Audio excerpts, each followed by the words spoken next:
ਸਾਂਝਵਾਸ radio ਦੇ programme visa talk time ਵਿੱਚ ਤੁਹਾਡਾ ਸਾਰਿਆਂ ਦਾ ਨਿੱਘਾ ਸਵਾਗਤ ਤੇ ਮੇਰੇ ਵੱਲੋਂ ਯਾਨੀ ਕਿ ਸ਼ਮਾ ਪੰਗੋਲੋਂ ਬਹੁਤ ਹੀ ਪਿਆਰ ਭਰੀ ਨਿੱਘੀ ਸਤਿ ਸ਼੍ਰੀ ਅਕਾਲ।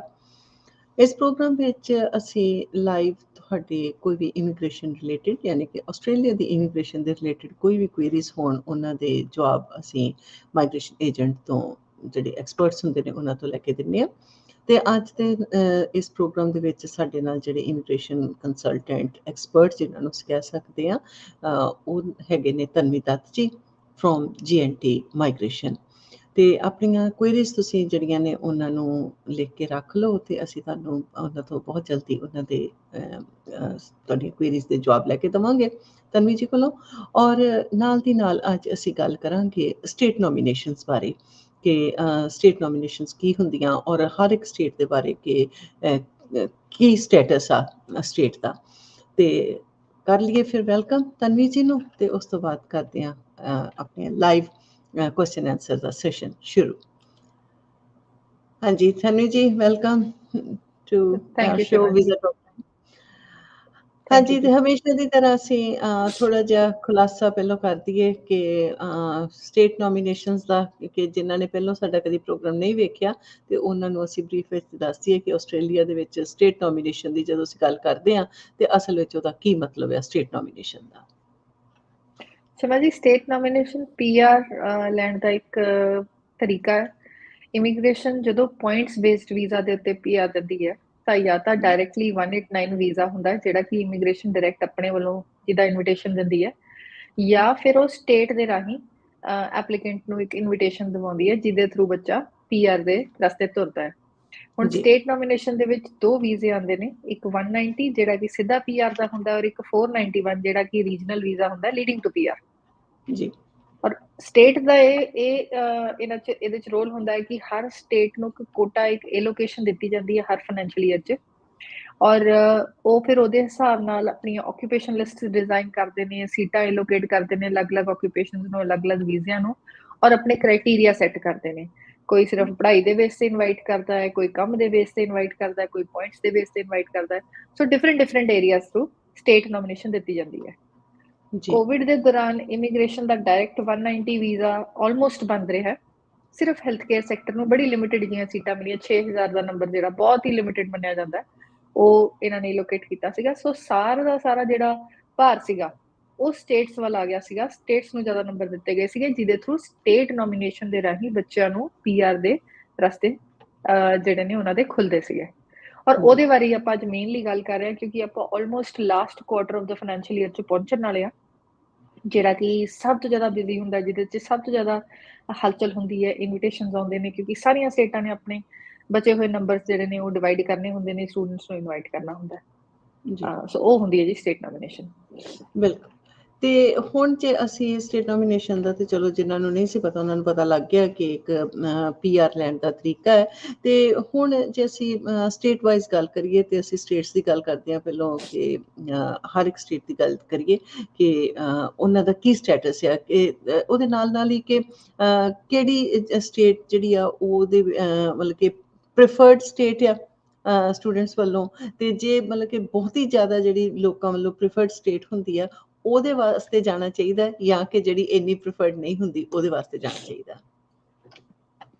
ਸ਼ਮਾ ਜੀ ਜੇ ਸਿਰਫ ਪਹਿਲਾਂ ਇਸੇ ਚੀਜ਼ ਤੋਂ ਸ਼ੁਰੂ ਕਰੀਏ ਵੀ ਕਿਹੜੀ ਸਟੇਟ ਲਈ ਜਾਣਾ ਚਾਹੀਦਾ, ਉਸ ਤੋਂ ਬਾਅਦ ਮੈਂ ਤੁਹਾਨੂੰ ਸਾਰੀਆਂ ਸਟੇਟਸ ਦੇ ਸਟੇਟਸ ਵੀ ਦੱਸ ਦਾਂਗੀ। ਆਈ ਥਿੰਕ ਜਿਹੜੇ ਨਵੇਂ ਸਟੂਡੈਂਟਸ ਆਉਣ ਵਾਲੇ ਨੇ ਜਿਹੜੇ ਕਿ ਕਿਉਂਕਿ ਹੁਣ ਸਟੂਡੈਂਟ ਵੀਜ਼ਾ ਖੁੱਲ ਚੁੱਕੇ ਨੇ, ਬਹੁਤ ਸਾਰੇ ਸਟੂਡੈਂਟਸ ਆਸਟ੍ਰੇਲੀਆ ਪੜ੍ਹਨ ਆ ਰਹੇ ਨੇ, ਆਈ ਥਿੰਕ ਸਭ ਤੋਂ ਇੰਪੋਰਟੈਂਟ ਚੀਜ਼ ਹੈ ਵੀ ਉਹ ਇਹ ਦੇਖਣ ਕਿ ਜੇ ਪੋਸੀਬਿਲਿਟੀ ਬਣਦੀ ਹੈ ਤਾਂ ਉਹ ਇਹ ਜਿਹੀ ਸਟੇਟ 'ਚ ਜਾਣ ਜਿੱਥੇ ਸਿਰਫ ਪੜ੍ਹਾਈ ਕਰਕੇ ਹੀ ਐਪਲੀਕੈਂਟ ਨੂੰ PR ਦੇ ਰਸਤੇ ਖੁੱਲ ਜਾਂਦੇ ਨੇ। ਫॉर एग्जांपल ਨਾਰਥਰਨ ਟੈਰੀਟਰੀ ਜਿੱਥੇ ਕਿ ਡਾਰਵਿਨ ਜਿਹੜੀ ਚਾਰਲਸ ਡਾਰਵਿਨ ਯੂਨੀਵਰਸਿਟੀ ਸਭ ਤੋਂ ਮੇਜਰ ਆਉਂਦੀ ਹੈ, ਜਾਂ even Canberra for that matter ਅਸੀਂ ਕਹਿ ਸਕਦੇ ਹਾਂ ACT। ਤਸਮਾਨੀਆ ਇਹਦੇ 'ਚ ਬਹੁਤ ਅੱਛੀ ਸਟੇਟ ਹੈ ਜੇ ਬੱਚਾ ਪੜ੍ਹਨ ਦੇ ਰਾਹੀਂ ਉੱਥੋਂ PR ਦੇ ਆਪਣੇ ਰਸਤੇ ਖੋਲ੍ਹਣਾ ਚਾਹੁੰਦਾ ਹੈ। ਸਿਮਿਲਰਲੀ ਕਾਫੀ ਹੱਦ ਤੱਕ ਸਾਊਥ ਆਸਟ੍ਰੇਲੀਆ ਨੂੰ ਜਾਂ ਵੈਸਟਰਨ ਆਸਟ੍ਰੇਲੀਆ ਨੂੰ ਵੀ ਆਪਾਂ ਕਾਫੀ ਹੱਦ ਤੱਕ ਇਹਦੇ ਵਿੱਚ ਆਪਾਂ ਇਨਕਲੂਡ ਕਰ ਸਕਦੇ ਹਾਂ। ਬਟ ਅਗੇਨ 2 ਸਾਲਾਂ ਬਾਅਦ ਦੀ ਜੇ ਆਪਾਂ ਗੱਲ ਕਰੀਏ ਤਾਂ ਹਰ ਸਟੇਟ ਦਾ ਆਪਣਾ ਆਪਣਾ ਤਰੀਕਾ ਹੁੰਦਾ, ਕਈ ਵਾਰੀ ਰੂਲ ਚੇਂਜ ਕਰ ਦਿੰਦੇ ਨੇ, ਕਈ ਵਾਰੀ ਨਹੀਂ। ਪਰ 2 ਸਭ ਤੋਂ ਮੇਜਰ ਸਟੇਬਲ ਸਟੇਟਸ ਜਿਹੜੀਆਂ ਹੁੰਦੀਆਂ ਨੇ, ਜੇ ਕਿਸੇ ਨੇ ਨਵੇਂ ਸਿਰੇ ਤੋਂ ਸ਼ੁਰੂ ਕਰਨਾ ਹੋਵੇ, ਕਿਸੇ ਨੇ ਹਾਲੇ ਇਸ ਇੱਥੇ ਆਸਟ੍ਰੇਲੀਆ ਆਉਣ ਦਾ ਸਿਰਫ ਉਹਨਾਂ ਦਾ ਹਾਲੇ ਪਲਾਨ ਬਣ ਰਿਹਾ, ਤਾਂ ਨਾਰਦਰਨ ਟੈਰੀਟਰੀ ਔਰ ਤਸਮਾਨੀਆ ਸਭ ਤੋਂ ਪ੍ਰੈਫਰਡ ਸਟੇਟ ਹੋਣੀਆਂ ਚਾਹੀਦੀਆਂ ਨੇ, ਕਿਉਂਕਿ ਉਹਨਾਂ ਦੋਨਾਂ ਸਟੇਟਸ 'ਚ ਜੇ ਤੁਸੀਂ, ਕਿਉਂਕਿ ਦੋਨਾਂ 'ਚ ਇੱਕ ਯੂਨੀਵਰਸਿਟੀ ਹੈ, ਨਾਰਦਰਨ ਟੈਰੀਟਰੀ 'ਚ ਚਾਰਲਸ ਡਾਰਵਿਨ ਯੂਨੀਵਰਸਿਟੀ ਹੈ, ਤਸਮਾਨੀਆ 'ਚ ਯੂਨੀਵਰਸਿਟੀ ਆਫ ਟੈਸਮੇਨੀਆ। ਦੋਨਾਂ ਹੀ ਯੂਨੀਵਰਸਿਟੀਜ਼ 'ਚ ਜੇ ਤੁਸੀਂ 2 ਸਾਲ ਤੋਂ ਉੱਤੇ ਆਪਣੀ ਪੜ੍ਹਾਈ ਪੂਰੀ ਕਰ ਲੈਂਦੇ ਹੋ ਤਾਂ ਤੁਹਾਨੂੰ ਡਾਇਰੈਕਟਲੀ PR ਦੇ ਰਸਤੇ ਉਹ ਸਟੇਟ ਓਪਨ ਕਰਕੇ ਦਿੰਦੀ ਹੈ। ਨਾਓ ਕਮਿੰਗ ਟੂ ਦ ਪੁਆਇੰਟ ਕਿ ਕਿਹੜੀ ਸਟੇਟਸ ਇਸ ਟਾਈਮ ਕਿਹੜੇ ਸਟੇਟਸ ਤੇ ਨੇ। ਨਾਰਦਰਨ ਟੈਰੀਟਰੀ ਦੀ ਆਪਾਂ ਹਾਲ ਦੀ ਘੜੀ 'ਚ ਗੱਲ ਕਰੀਏ, ਉਹ ਕਲੋਜ਼ ਨੇ, they've exhausted their quota। ਜਿਹੜੀ ਕੁਈਨਜ਼ਲੈਂਡ ਹੈ, ਕੁਈਨਜ਼ਲੈਂਡ ਦਾ ਵੀ ਬਹੁਤ ਲਿਮਿਟਡ ਨੰਬਰ ਰਹਿ ਗਿਆ, ਆਲਮੋਸਟ ਖਤਮ ਹੋਣ ਵਾਲੀ ਗੱਲ ਹੀ ਹੈ, ਤੁਸੀਂ ਸਮਝ ਲਓ। ਨਿਊ ਸਾਊਥ ਵੇਲਸ ਕੋਲ ਹਾਲੇ ਸੀਟਸ ਪਈਆਂ ਨੇ, ਹਾਲਾਂਕਿ ਕਾਫੀ ਰੀਜਨਲ ਏਰੀਆਜ਼ ਜਿਹੜੇ, ਕਿਉਂਕਿ ਇਹਨਾਂ ਦੀ ਰੀਜਨਲ ਏਰੀਆ ਥਰੂ ਅਲੱਗ ਨੋਮੀਨੇਸ਼ਨ ਹੁੰਦੀ ਹੈ, ਸਟੇਟ ਵੱਲੋਂ ਅਲੱਗ ਨੋਮੀਨੇਸ਼ਨ ਹੁੰਦੀ ਹੈ, ਉਹ ਹਾਲੇ ਕਿਹਾ ਜਾ ਰਿਹਾ ਕਿ ਉਹ ਬੰਦ ਹੋ ਗਏ ਨੇ ਕਿਉਂਕਿ ਉਹਨਾਂ ਕੋਲ ਸੀਟਸ ਨਹੀਂ ਹੈਗੀਆਂ, ਪਰ ਇਹਦੇ ਬਾਰੇ ਆਪਾਂ ਥੋੜੀ ਜਿਹੀ ਡਿਟੇਲ 'ਚ ਬਾਅਦ 'ਚ ਗੱਲ ਕਰਾਂਗੇ। But at the moment New South Wales ਦਾ 190 ਵੀ ਖੁੱਲਾ, 491 ਵੀ ਖੁੱਲਾ। ਕੈਨਬਰਾ ਆਲਮੋਸਟ ਬੰਦ ਹੋਣ ਦੇ ਨੇੜੇ ਪਹੁੰਚੀ ਹੋਈ ਹੈ। ਵਿਕਟੋਰੀਆ ਇਸ ਟਾਈਮ ਓਪਨ ਹੈ। ਤਸਮਾਨੀਆ ਅਗੇਨ ਗਿਣਤੀ ਦੀਆਂ ਸੀਟਸ ਰਹਿ ਗਈਆਂ ਨੇ ਉਹਨਾਂ ਕੋਲ, ਹਾਰਡਲੀ ਸ਼ਾਇਦ 200 ਸੀਟਸ ਉਹਨਾਂ ਕੋਲ ਰਹਿ ਗਈਆਂ ਹੋਣੀਆਂ ਫਿਲਹਾਲ ਦੀ ਘੜੀ 'ਚ। South Australia still open, western Australia is closed. Right, okay. ਤੇ ਜਿਸ ਤਰ੍ਹਾਂ ਮੈਂ ਪਹਿਲੇ ਵੀ ਆਪਣੇ ਸਵਾਲ 'ਚ ਕਿਹਾ ਕਿ ਜਿਸ ਤਰ੍ਹਾਂ ਹੁਣ ਵਿਕਟੋਰੀਆ ਲੋਕਾਂ ਵੱਲੋਂ ਬੜੀ ਪਸੰਦ ਕੀਤੀ ਜਾਂਦੀ ਹੈ, ਮੈਲਬਰਨ ਲੋਕਾਂ ਨੂੰ ਸ਼ਹਿਰ ਬੜਾ ਪਸੰਦ ਆ, ਹੈ ਨਾ। ਤੇ ਉਸ ਤੋਂ ਬਾਅਦ ਫਿਰ ਜੇ ਨਿਊ ਸਾਊਥ ਵੇਲਸ ਦੀ ਗੱਲ ਕਰੀਏ ਤੇ ਉੱਥੇ ਸਿਡਨੀ ਲੋਕਾਂ ਨੂੰ ਰਹਿਣਾ ਬੜਾ ਕਈਆਂ ਨੂੰ ਚੰਗਾ ਲੱਗਦਾ, ਤੇ ਬਹੁਤੇ ਲੋਕੀ ਉਹਦੇ ਵਾਸਤੇ ਹੀ ਅਪਲਾਈ ਕਰਦੇ ਆ ਤੇ ਉੱਥੇ ਰਹਿਣਾ ਪਸੰਦ ਕਰਦੇ ਆ। ਤੇ ਇਹਨਾਂ ਦੋ ਸਟੇਟਸ ਦੀ ਜੇ ਗੱਲ ਕਰੀਏ ਤੇ ਉਹਦੇ ਵੀ ਤੁਸੀਂ ਸਟੇਟਸ ਦੱਸ ਦਿਓ ਕਿ ਕਿਸ ਤਰ੍ਹਾਂ ਦਾ ਚੱਲ ਰਿਹਾ। ਚਲੋ ਜੀ, ਨਿਊ ਸਾਊਥ ਵੇਲਸ ਔਰ ਵਿਕਟੋਰੀਆ ਸਭ ਤੋਂ ਮੇਜਰ ਸਟੇਟ ਨੇ, ਬਿਲਕੁਲ ਠੀਕ ਕਿਹਾ ਤੁਸੀਂ, ਕਿਉਂਕਿ ਸਭ ਤੋਂ ਜ਼ਿਆਦਾ ਪ੍ਰੈਫਰੈਂਸ ਲੋਕਾਂ ਦੀ ਨਿਊ ਸਾਊਥ ਵੇਲਸ ਔਰ ਆਪਣੀ ਸਾਊਥ ਆਸਟ੍ਰੇਲੀਆ ਆਪਣਾ ਵਿਕਟੋਰੀਆ ਦੀ ਹੁੰਦੀ ਹੈ। Melbourne had been the most livable city in the world for a continuous, I think, 7-8 years, and then chalo, then things changed, but it is one of the most chosen cities। ਜਦੋਂ ਆਪਾਂ ਪੜ੍ਹਾਈ ਦੀ ਗੱਲ ਕਰਦੇ ਹਾਂ, Victoria ਦੀ ਸਭ ਤੋਂ ਜ਼ਿਆਦਾ top student destination ਜਿਹੜੀ ਆ ਉਹ ਮੈਲਬਰਨ ਮੰਨੀ ਜਾਂਦੀ ਹੈ, and then followed by Sydney। Sydney ਵੀ ਬਹੁਤ ਅੱਛੀ ਮਤਲਬ ਸਟੱਡੀ ਡੈਸਟੀਨੇਸ਼ਨ ਮੰਨੀ ਜਾਂਦੀ ਹੈ। ਉਹਦਾ ਰੀਜ਼ਨ ਮੇਨਲੀ ਇਹ ਹੈ ਕਿਉਂਕਿ ਇੱਥੇ ਸਿਰਫ ਇੱਕ ਚੋਇਸ ਆਫ ਯੂਨੀਵਰਸਿਟੀ ਨਹੀਂ ਹੈ, ਇੱਥੇ ਜੌਬਸ ਦੀ ਵੀ ਅਵੇਲੇਬਿਲਿਟੀ ਕਾਫੀ ਓਪਨ ਹੈ। ਸੋ ਜਿਹੜੇ ਨਵੇਂ ਸਟੂਡੈਂਟਸ ਆਉਂਦੇ ਨੇ ਉਹਨਾਂ ਨੂੰ ਕਾਫੀ ਸਾਰੀ ਡਿਫਰੈਂਟ ਯੂਨੀਵਰਸਿਟੀ ਚੋਂ ਸਿਲੈਕਸ਼ਨ, ਜਿੱਦਾਂ ਮੈਂ ਤੁਹਾਨੂੰ ਕਿਹਾ ਨਾਰਦਰਨ ਟੈਰੀਟਰੀ ਤਸਮਾਨੀਆ ਇੱਕ ਯੂਨੀਵਰਸਿਟੀ ਹੈ, ਵੈਰਐਜ਼ ਵਿਕਟੋਰੀਆ ਦੇ ਵਿੱਚ ਬਹੁਤ ਸਾਰੀ ਯੂਨੀਜ਼ ਨੇ, ਬਹੁਤ ਸਾਰੇ ਪ੍ਰਾਈਵੇਟ ਇੰਸਟੀਟਿਊਟਸ, ਕਾਲਜਸ ਨੇ, and same goes for New South Wales. New South Wales ਦੇ ਵਿੱਚ ਵੀ ਬਹੁਤ ਜ਼ਿਆਦਾ ਨਾਮਚੀਨ ਯੂਨੀਵਰਸਿਟੀਜ਼ ਨੇ ਜਿਹੜੀਆਂ ਵਰਲਡ ਵਾਈਡ ਰੈਕਗਨਾਈਜ਼ ਨੇ, and then of course a lot of private colleges. So ਉਹਦੇ 'ਚ ਕੀ ਹੁੰਦਾ ਕਿ ਸਟੂਡੈਂਟ ਨੂੰ ਇੱਕ ਚੋਇਸ ਹੋ ਜਾਂਦੀ ਹੈ, ਹਰ ਤਰ੍ਹਾਂ ਦੇ ਸਟੂਡੈਂਟ ਲਈ ਕੇਟਰ ਕਰਨ ਲਈ ਉਹਨਾਂ ਦੀ ਡਿਸਟਰੀਬਿਊਸ਼ਨ ਹੁੰਦੀ ਹੈ। ਕੋਈ ਫੀ ਘੱਟ ਦੇਖਦੇ ਨੇ, ਕੋਈ ਚੋਇਸ ਆਫ ਕੋਰਸ ਦੇਖਦੇ ਨੇ, ਕੋਈ ਯੂਨੀਵਰਸਿਟੀ ਦੀ ਕਲੋਜ਼ ਪ੍ਰੋਕਸੀਮਿਟੀ 'ਚ ਘਰ ਦੇਖਦੇ ਨੇ, ਕੋਈ ਇਹ ਦੇਖਦੇ ਨੇ ਕਿ ਪੜ੍ਹਾਈ ਕਰਦੇ ਕਰਦੇ ਨਾਲ ਨਾਲ ਸਾਨੂੰ ਕੰਮ ਕਰਨਾ ਵੀ ਮਿਲ ਜੇ, ਸਪੈਸ਼ਲੀ ਆਪਣੇ ਫੀਲਡ 'ਚ ਜੌਬ ਮਿਲ ਜੇ। ਔਰ ਜੇ ਆਪਾਂ ਗੱਲ ਕਰੀਏ ਸਭ ਤੋਂ ਜ਼ਿਆਦਾ IT ਸੈਕਟਰ ਦੀ ਜੌਬਸ ਜੇ ਆਪਾਂ ਦੇਖੀਏ, ਈਵਨ ਦੋ ਸਾਰੀ ਕਾਫੀ ਸਟੇਟਸ ਦੇ ਵਿੱਚ ਹੋਰ ਵੀ ਅਵੇਲੇਬਲ ਹੈ, but because IT is the most studied at this stage, most studied course to a certain extent I'll say. So IT ਦੀ ਜੌਬ ਸਭ ਤੋਂ ਜ਼ਿਆਦਾ ਇਸ ਟਾਈਮ ਵਿਕਟੋਰੀਆ ਜਾਂ ਨਿਊ ਸਾਊਥ ਵੇਲਸ ਹੀ ਦੇਖਣ ਨੂੰ ਮਿਲਦੀ ਹੈ। ਇਸੇ ਕਰਕੇ ਸਟੂਡੈਂਟਸ ਜਿਹੜਾ ਨੇ ਉਹਨਾਂ ਨੂੰ ਚੂਜ਼ ਕਰਦੇ ਨੇ, ਉਹਨਾਂ ਨੂੰ ਪ੍ਰੈਫਰ ਕਰਦੇ ਨੇ। ਤੇ ਨਿਊ ਸਾਊਥ ਵੇਲਸ ਦੀ ਜਦੋਂ ਅਸੀਂ ਗੱਲ ਕਰੀਏ ਤੇ ਵੀਜ਼ਾ ਜਿਹੜਾ ਹੈਗਾ 190, ਉਹਦੇ ਇਨਵੀਟੇਸ਼ਨਸ ਦੇ ਕੀ ਸਟੇਟਸ ਚੱਲ ਰਿਹਾ ਆ, ਤੇ ਆਕੂਪੇਸ਼ਨਸ ਦੀ ਗੱਲ ਕਰੀਏ ਤੇ ਕਿਹੜੀਆਂ ਆਕੂਪੇਸ਼ਨਸ ਲੋਕਾਂ ਨੂੰ ਚੂਜ਼ ਕਰਨੀਆਂ ਚਾਹੀਦੀਆਂ, ਕਿ ਕਿਹੜੀਆਂ ਜੌਬ ਜਿਹੜੀ ਆ ਕਿ ਉੱਥੇ ਆਸਾਨੀ ਨਾਲ ਮਿਲ ਜਾਵੇ, ਜਾਂ ਫਿਰ PR ਦੇ ਜਿਹੜੇ ਚਾਂਸਿਸ ਆ ਕਿ ਉਹ ਜ਼ਿਆਦਾ ਹੋਣ ਨਿਊ ਸਾਊਥ ਵੇਲਸ ਵਿੱਚ। ਬਿਲਕੁਲ Sharma ji, new South Wales ਦੀ 190 ਦਾ ਨੰਬਰ ਸਭ ਤੋਂ ਜ਼ਿਆਦਾ ਹੁੰਦਾ ਹੈ, ਇਜ਼ ਦ ਬਿਗੇਸਟ ਨੰਬਰ। ਜੇ ਆਪਾਂ ਐਲੋਕੇਸ਼ਨ ਦੀ ਗੱਲ ਕਰੀਏ, ਜਦੋਂ ਇਮੀਗ੍ਰੇਸ਼ਨ ਨੂੰ ਕੋਟਾ ਮਿਲਦਾ ਜਾਂ ਬਜਟ ਜਦੋਂ ਆਉਂਦਾ, ਉਸ ਤੋਂ ਬਾਅਦ ਮਾਈਗ੍ਰੇਸ਼ਨ ਦੀ ਐਲੋਕੇਸ਼ਨ ਕੀਤੀ ਜਾਂਦੀ ਹੈ, ਤਾਂ ਇੱਕ ਇਮੀਗ੍ਰੇਸ਼ਨ ਨੂੰ ਨੰਬਰ ਦਿੱਤਾ ਜਾਂਦਾ ਵੀ ਤੁਸੀਂ ਇੰਨੇ ਬਜਟ 'ਚ ਇੰਨੇ ਨੰਬਰਸ 'ਚ ਇਸ ਤਰੀਕੇ ਤੁਸੀਂ ਐਡਜਸਟ ਕਰਨਾ ਹੈ, ਔਰ ਫਿਰ ਉਹ ਉਹਦੇ ਹਿਸਾਬ ਨਾਲ ਸਟੇਟਸ ਨੂੰ ਫਰਦਰ ਡਿਵਾਈਡ ਕਰਦੇ ਨੇ। ਔਰ ਜਿੱਦਾਂ ਕਿ ਆਪਾਂ ਪਹਿਲਾਂ ਗੱਲ ਕਰੀ, ਸਭ ਤੋਂ ਜ਼ਿਆਦਾ ਜਿਹੜੇ ਸਟੂਡੈਂਟਸ ਨੇ ਉਹ ਨਿਊ ਸਾਊਥ ਵੇਲਸ ਔਰ ਵਿਕਟੋਰੀਆ 'ਚ ਹੀ ਆਉਂਦੇ ਨੇ, ਇਸ ਕਰਕੇ ਸਭ ਤੋਂ ਪਹਿਲਾ ਨੰਬਰ, ਸਭ ਤੋਂ ਜ਼ਿਆਦਾ ਬੜਾ ਨੰਬਰ ਨਿਊ ਸਾਊਥ ਵੇਲਸ ਨੂੰ ਦਿੱਤਾ ਜਾਂਦਾ, ਔਰ 190 ਵੀਜ਼ਾ ਨਿਊ ਸਾਊਥ ਵੇਲਸ ਦਾ ਸਭ ਤੋਂ ਬੜਾ ਹੈ। They have the biggest quota, biggest number for 190। ਇਸੇ ਰੀਜ਼ਨ ਕਰਕੇ ਉਹ ਕੰਪੈਟੀਟਿਵ ਵੀ ਬਹੁਤ ਜ਼ਿਆਦਾ ਇਸ ਟਾਈਮ ਕਰੰਟਲੀ ਓਪਨ ਹੈ, ਔਰ ਕਾਫੀ ਐਂਥੂਜ਼ੀਆਜ਼ਮ ਨਾਲ ਇਨਵੀਟੇਸ਼ਨਸ ਦੇ ਰਹੇ ਨੇ। ਕਾਫੀ ਸਲੋ ਚੱਲੇ ਨੇ ਪਾਸਟ ਦੇ ਵਿੱਚ, ਬਟ ਬਹੁਤ ਸਾਰੇ ਇਨਵੀਟੇਸ਼ਨਸ ਹੁਣ ਲੇਟਲੀ ਆ ਰਹੇ ਨੇ। ਕਈ ਕੇਸਿਸ 'ਚ ਤਾਂ 2-2 ਦਿਨਾਂ ਦੇ ਵਿੱਚ ਤੁਸੀਂ ਫਾਈਲ ਲਾਈ ਔਰ ਨਾਲ ਦੇ ਨਾਲ ਇਨਵੀਟੇਸ਼ਨ ਆ ਰਿਹਾ, but most of the occupations ਜਿਹੜੇ ਇਨਵੀਟੇਸ਼ਨ ਆ ਰਹੇ ਨੇ ਉਹਨਾਂ ਦੇ ਰਾਉਂਡ ਅਬਾਊਟ 90 ਪੁਆਇੰਟਸ ਤੇ ਆ ਰਹੇ ਨੇ। But I have some good news for New South Wales ਦੇ ਜਿਹੜੇ ਬੱਚੇ ਬੈਠੇ ਹੋਏ ਨੇ lately, welfare worker, social worker, ਇਹਨਾਂ ਕੈਟਾਗਰੀਜ਼ ਦੀ ਜਿਹੜੀਆਂ ਆਕੂਪੇਸ਼ਨਸ ਨੇ, and to a certain extent that group, ਉਹਨਾਂ ਨੂੰ ਰਾਉਂਡ ਅਬਾਊਟ 75 ਪੁਆਇੰਟਸ ਤੇ ਵੀ ਇਨਵੀਟੇਸ਼ਨ ਆਣੇ ਸ਼ੁਰੂ ਹੋ ਗਏ ਨੇ। And it is a very achievable score. Most of the students ਇਸ ਟਾਈਮ 75 ਤੋਂ 80 ਪੁਆਇੰਟ ਤੇ ਬੈਠੇ ਹੋਏ ਨੇ।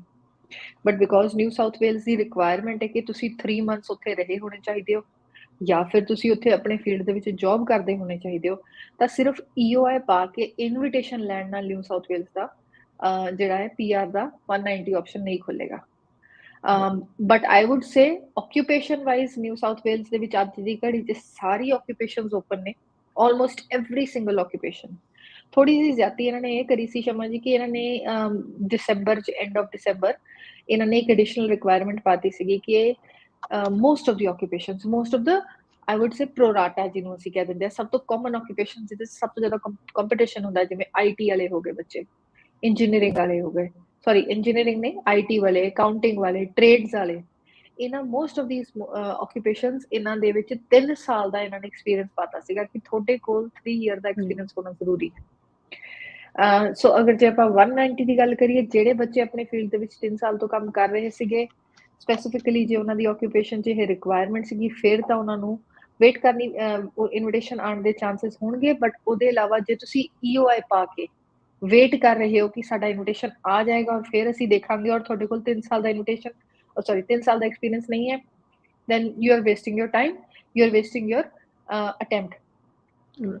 ਦੂਜੀ ਚੀਜ਼ ਇਹ ਆ ਜਾਂਦੀ ਹੈ ਕਿ ਇੰਜੀਨੀਅਰਿੰਗ ਦੀ ਜਿਹੜੀ ਆਕੂਪੇਸ਼ਨਸ ਨੇ ਉਹਨਾਂ ਨੂੰ ਕਾਫੀ ਜ਼ਿਆਦਾ ਐਂਥੂਸੀਆਜ਼ਮ ਨਾਲ ਨਿਊ ਸਾਊਥ ਵੇਲਸ ਨੇ ਹਮੇਸ਼ਾ ਤੋਂ ਇਨਵਾਈਟ ਕੀਤਾ, ਹੁਣ ਵੀ ਕਰ ਰਹੀ ਹੈ। ਟੀਚਿੰਗ ਦੀ, ਅਰਲੀ ਚਾਈਲਡਹੁੱਡ ਟੀਚਰਸ ਦੀ ਬਹੁਤ ਵਧੀਆ ਇੱਕ ਲੇਟਲੀ ਹੁਣ ਲਾਸਟ ਜਿਹੜੇ ਪਿਛਲੇ 2 ਹਫ਼ਤੇ ਪਹਿਲਾਂ ਇੱਕ ਰਾਊਂਡ ਹੋਇਆ ਸੀਗਾ, ਦੇ ਹੈਡ ਅ ਵੰਡਰਫੁਲ ਰਾਊਂਡ, ਜਿਹਦੇ 'ਚ ਬਹੁਤ ਸਾਰੇ ਅਰਲੀ ਚਾਈਲਡਹੁੱਡ ਟੀਚਰਸ ਬੁਲਾਏ ਗਏ ਸੀਗੇ, ਲੋਅਰ ਪੁਆਇੰਟਸ ਤੇ ਵੀ, 80 ਪੁਆਇੰਟਸ ਤੱਕ ਵੀ। ਬਟ ਜਿੱਥੇ ਆਪਾਂ IT ਦੀ ਗੱਲ ਕਰੀਏ, ਇਸ ਟਾਈਮ IT ਸਭ ਤੋਂ ਜ਼ਿਆਦਾ ਸਫਰ ਕਰ ਰਿਹਾ ਹੈ ਨਿਊ ਸਾਊਥ ਵੇਲਸ ਦੇ 190 ਲਈ। ਇਸ ਕਰਕੇ I think what we are now waiting for is that final announcement, ਜਿਹੜਾ ਕਿ usually ਨਿਊ ਸਾਊਥ ਵੇਲਸ ਹਰ ਸਾਲ ਲੈ ਕੇ ਆਉਂਦਾ ਹੁੰਦਾ ਹੈ ਅਖੀਰ 'ਚ, last quarter of the financial year 'ਚ।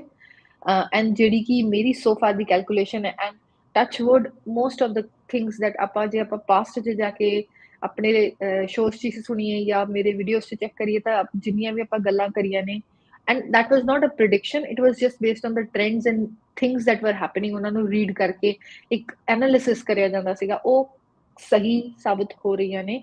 ਸੋ I really hope and pray for you all sake ਕਿ ਨਿਊ ਸਾਊਥ ਵੇਲਸ ਆਉਣ ਵਾਲੇ 2-3 ਵੀਕਸ ਦੇ ਵਿੱਚ 3 ਇਅਰਸ ਦੀ ਰਿਕੁਆਇਰਮੈਂਟ ਵੀ ਹਟਾ ਦੇਗਾ, ਫਿਰ ਤੁਸੀਂ ਆਪਣੀ EOI ਜਿਹੜਾ ਖੁੱਲ ਕੇ ਉਹਦੇ 'ਚ ਪਾ ਸਕਦੇ ਹੋ 190 ਲਈ।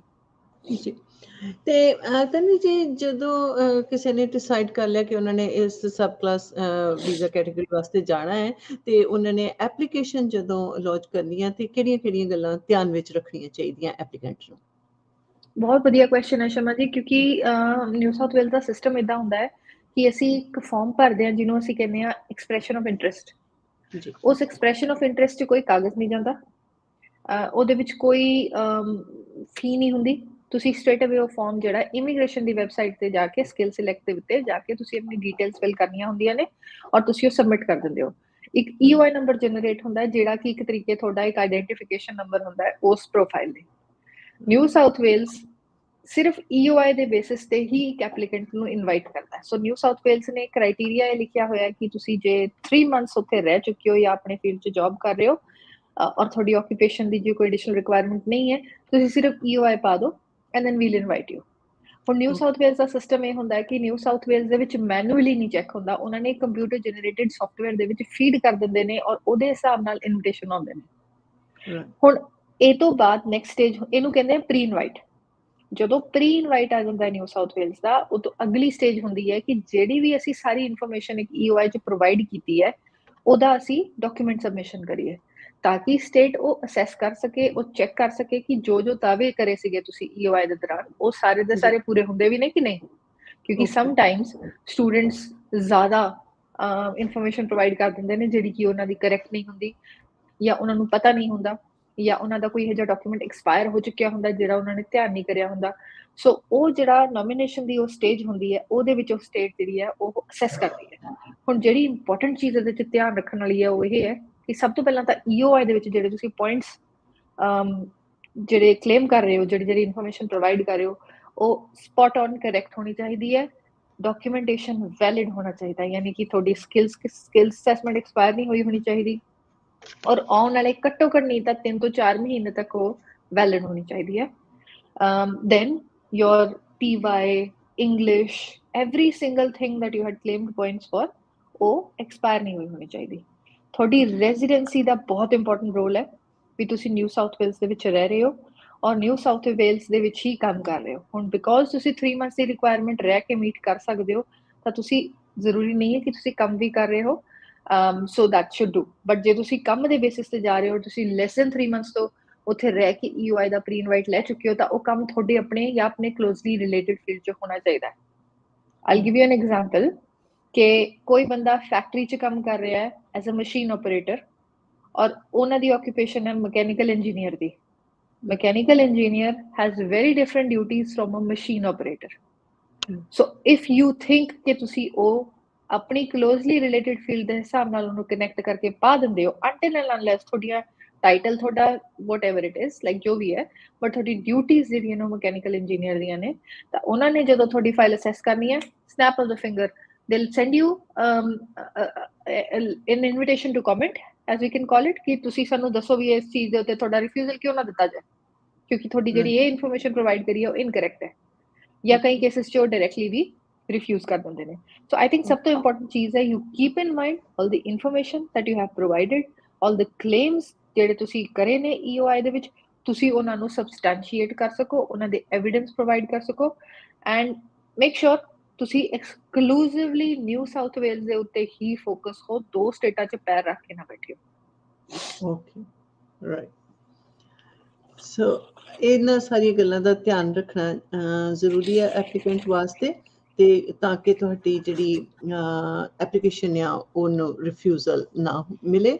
ਤੇ ਇੱਥੇ ਸਾਡੇ ਨਾਲ ਕੁਝ ਵਿਊਅਰਸ ਹੁਣ ਜੁੜ ਚੁੱਕੇ ਨੇ ਤੇ ਉਹਨਾਂ ਦੇ ਸਵਾਲਾਂ ਦੇ ਜਵਾਬ ਵੀ ਆਪਾਂ ਦਿੰਦੇ ਚੱਲਦੇ ਹਾਂ। ਵਿਸ਼ੂ ਸਿੰਘ ਜੀ ਪੁੱਛ ਰਹੇ ਨੇ ਕਿ madam after medical 485 visa processing time offshore India, file submitted on 22nd of December 2021.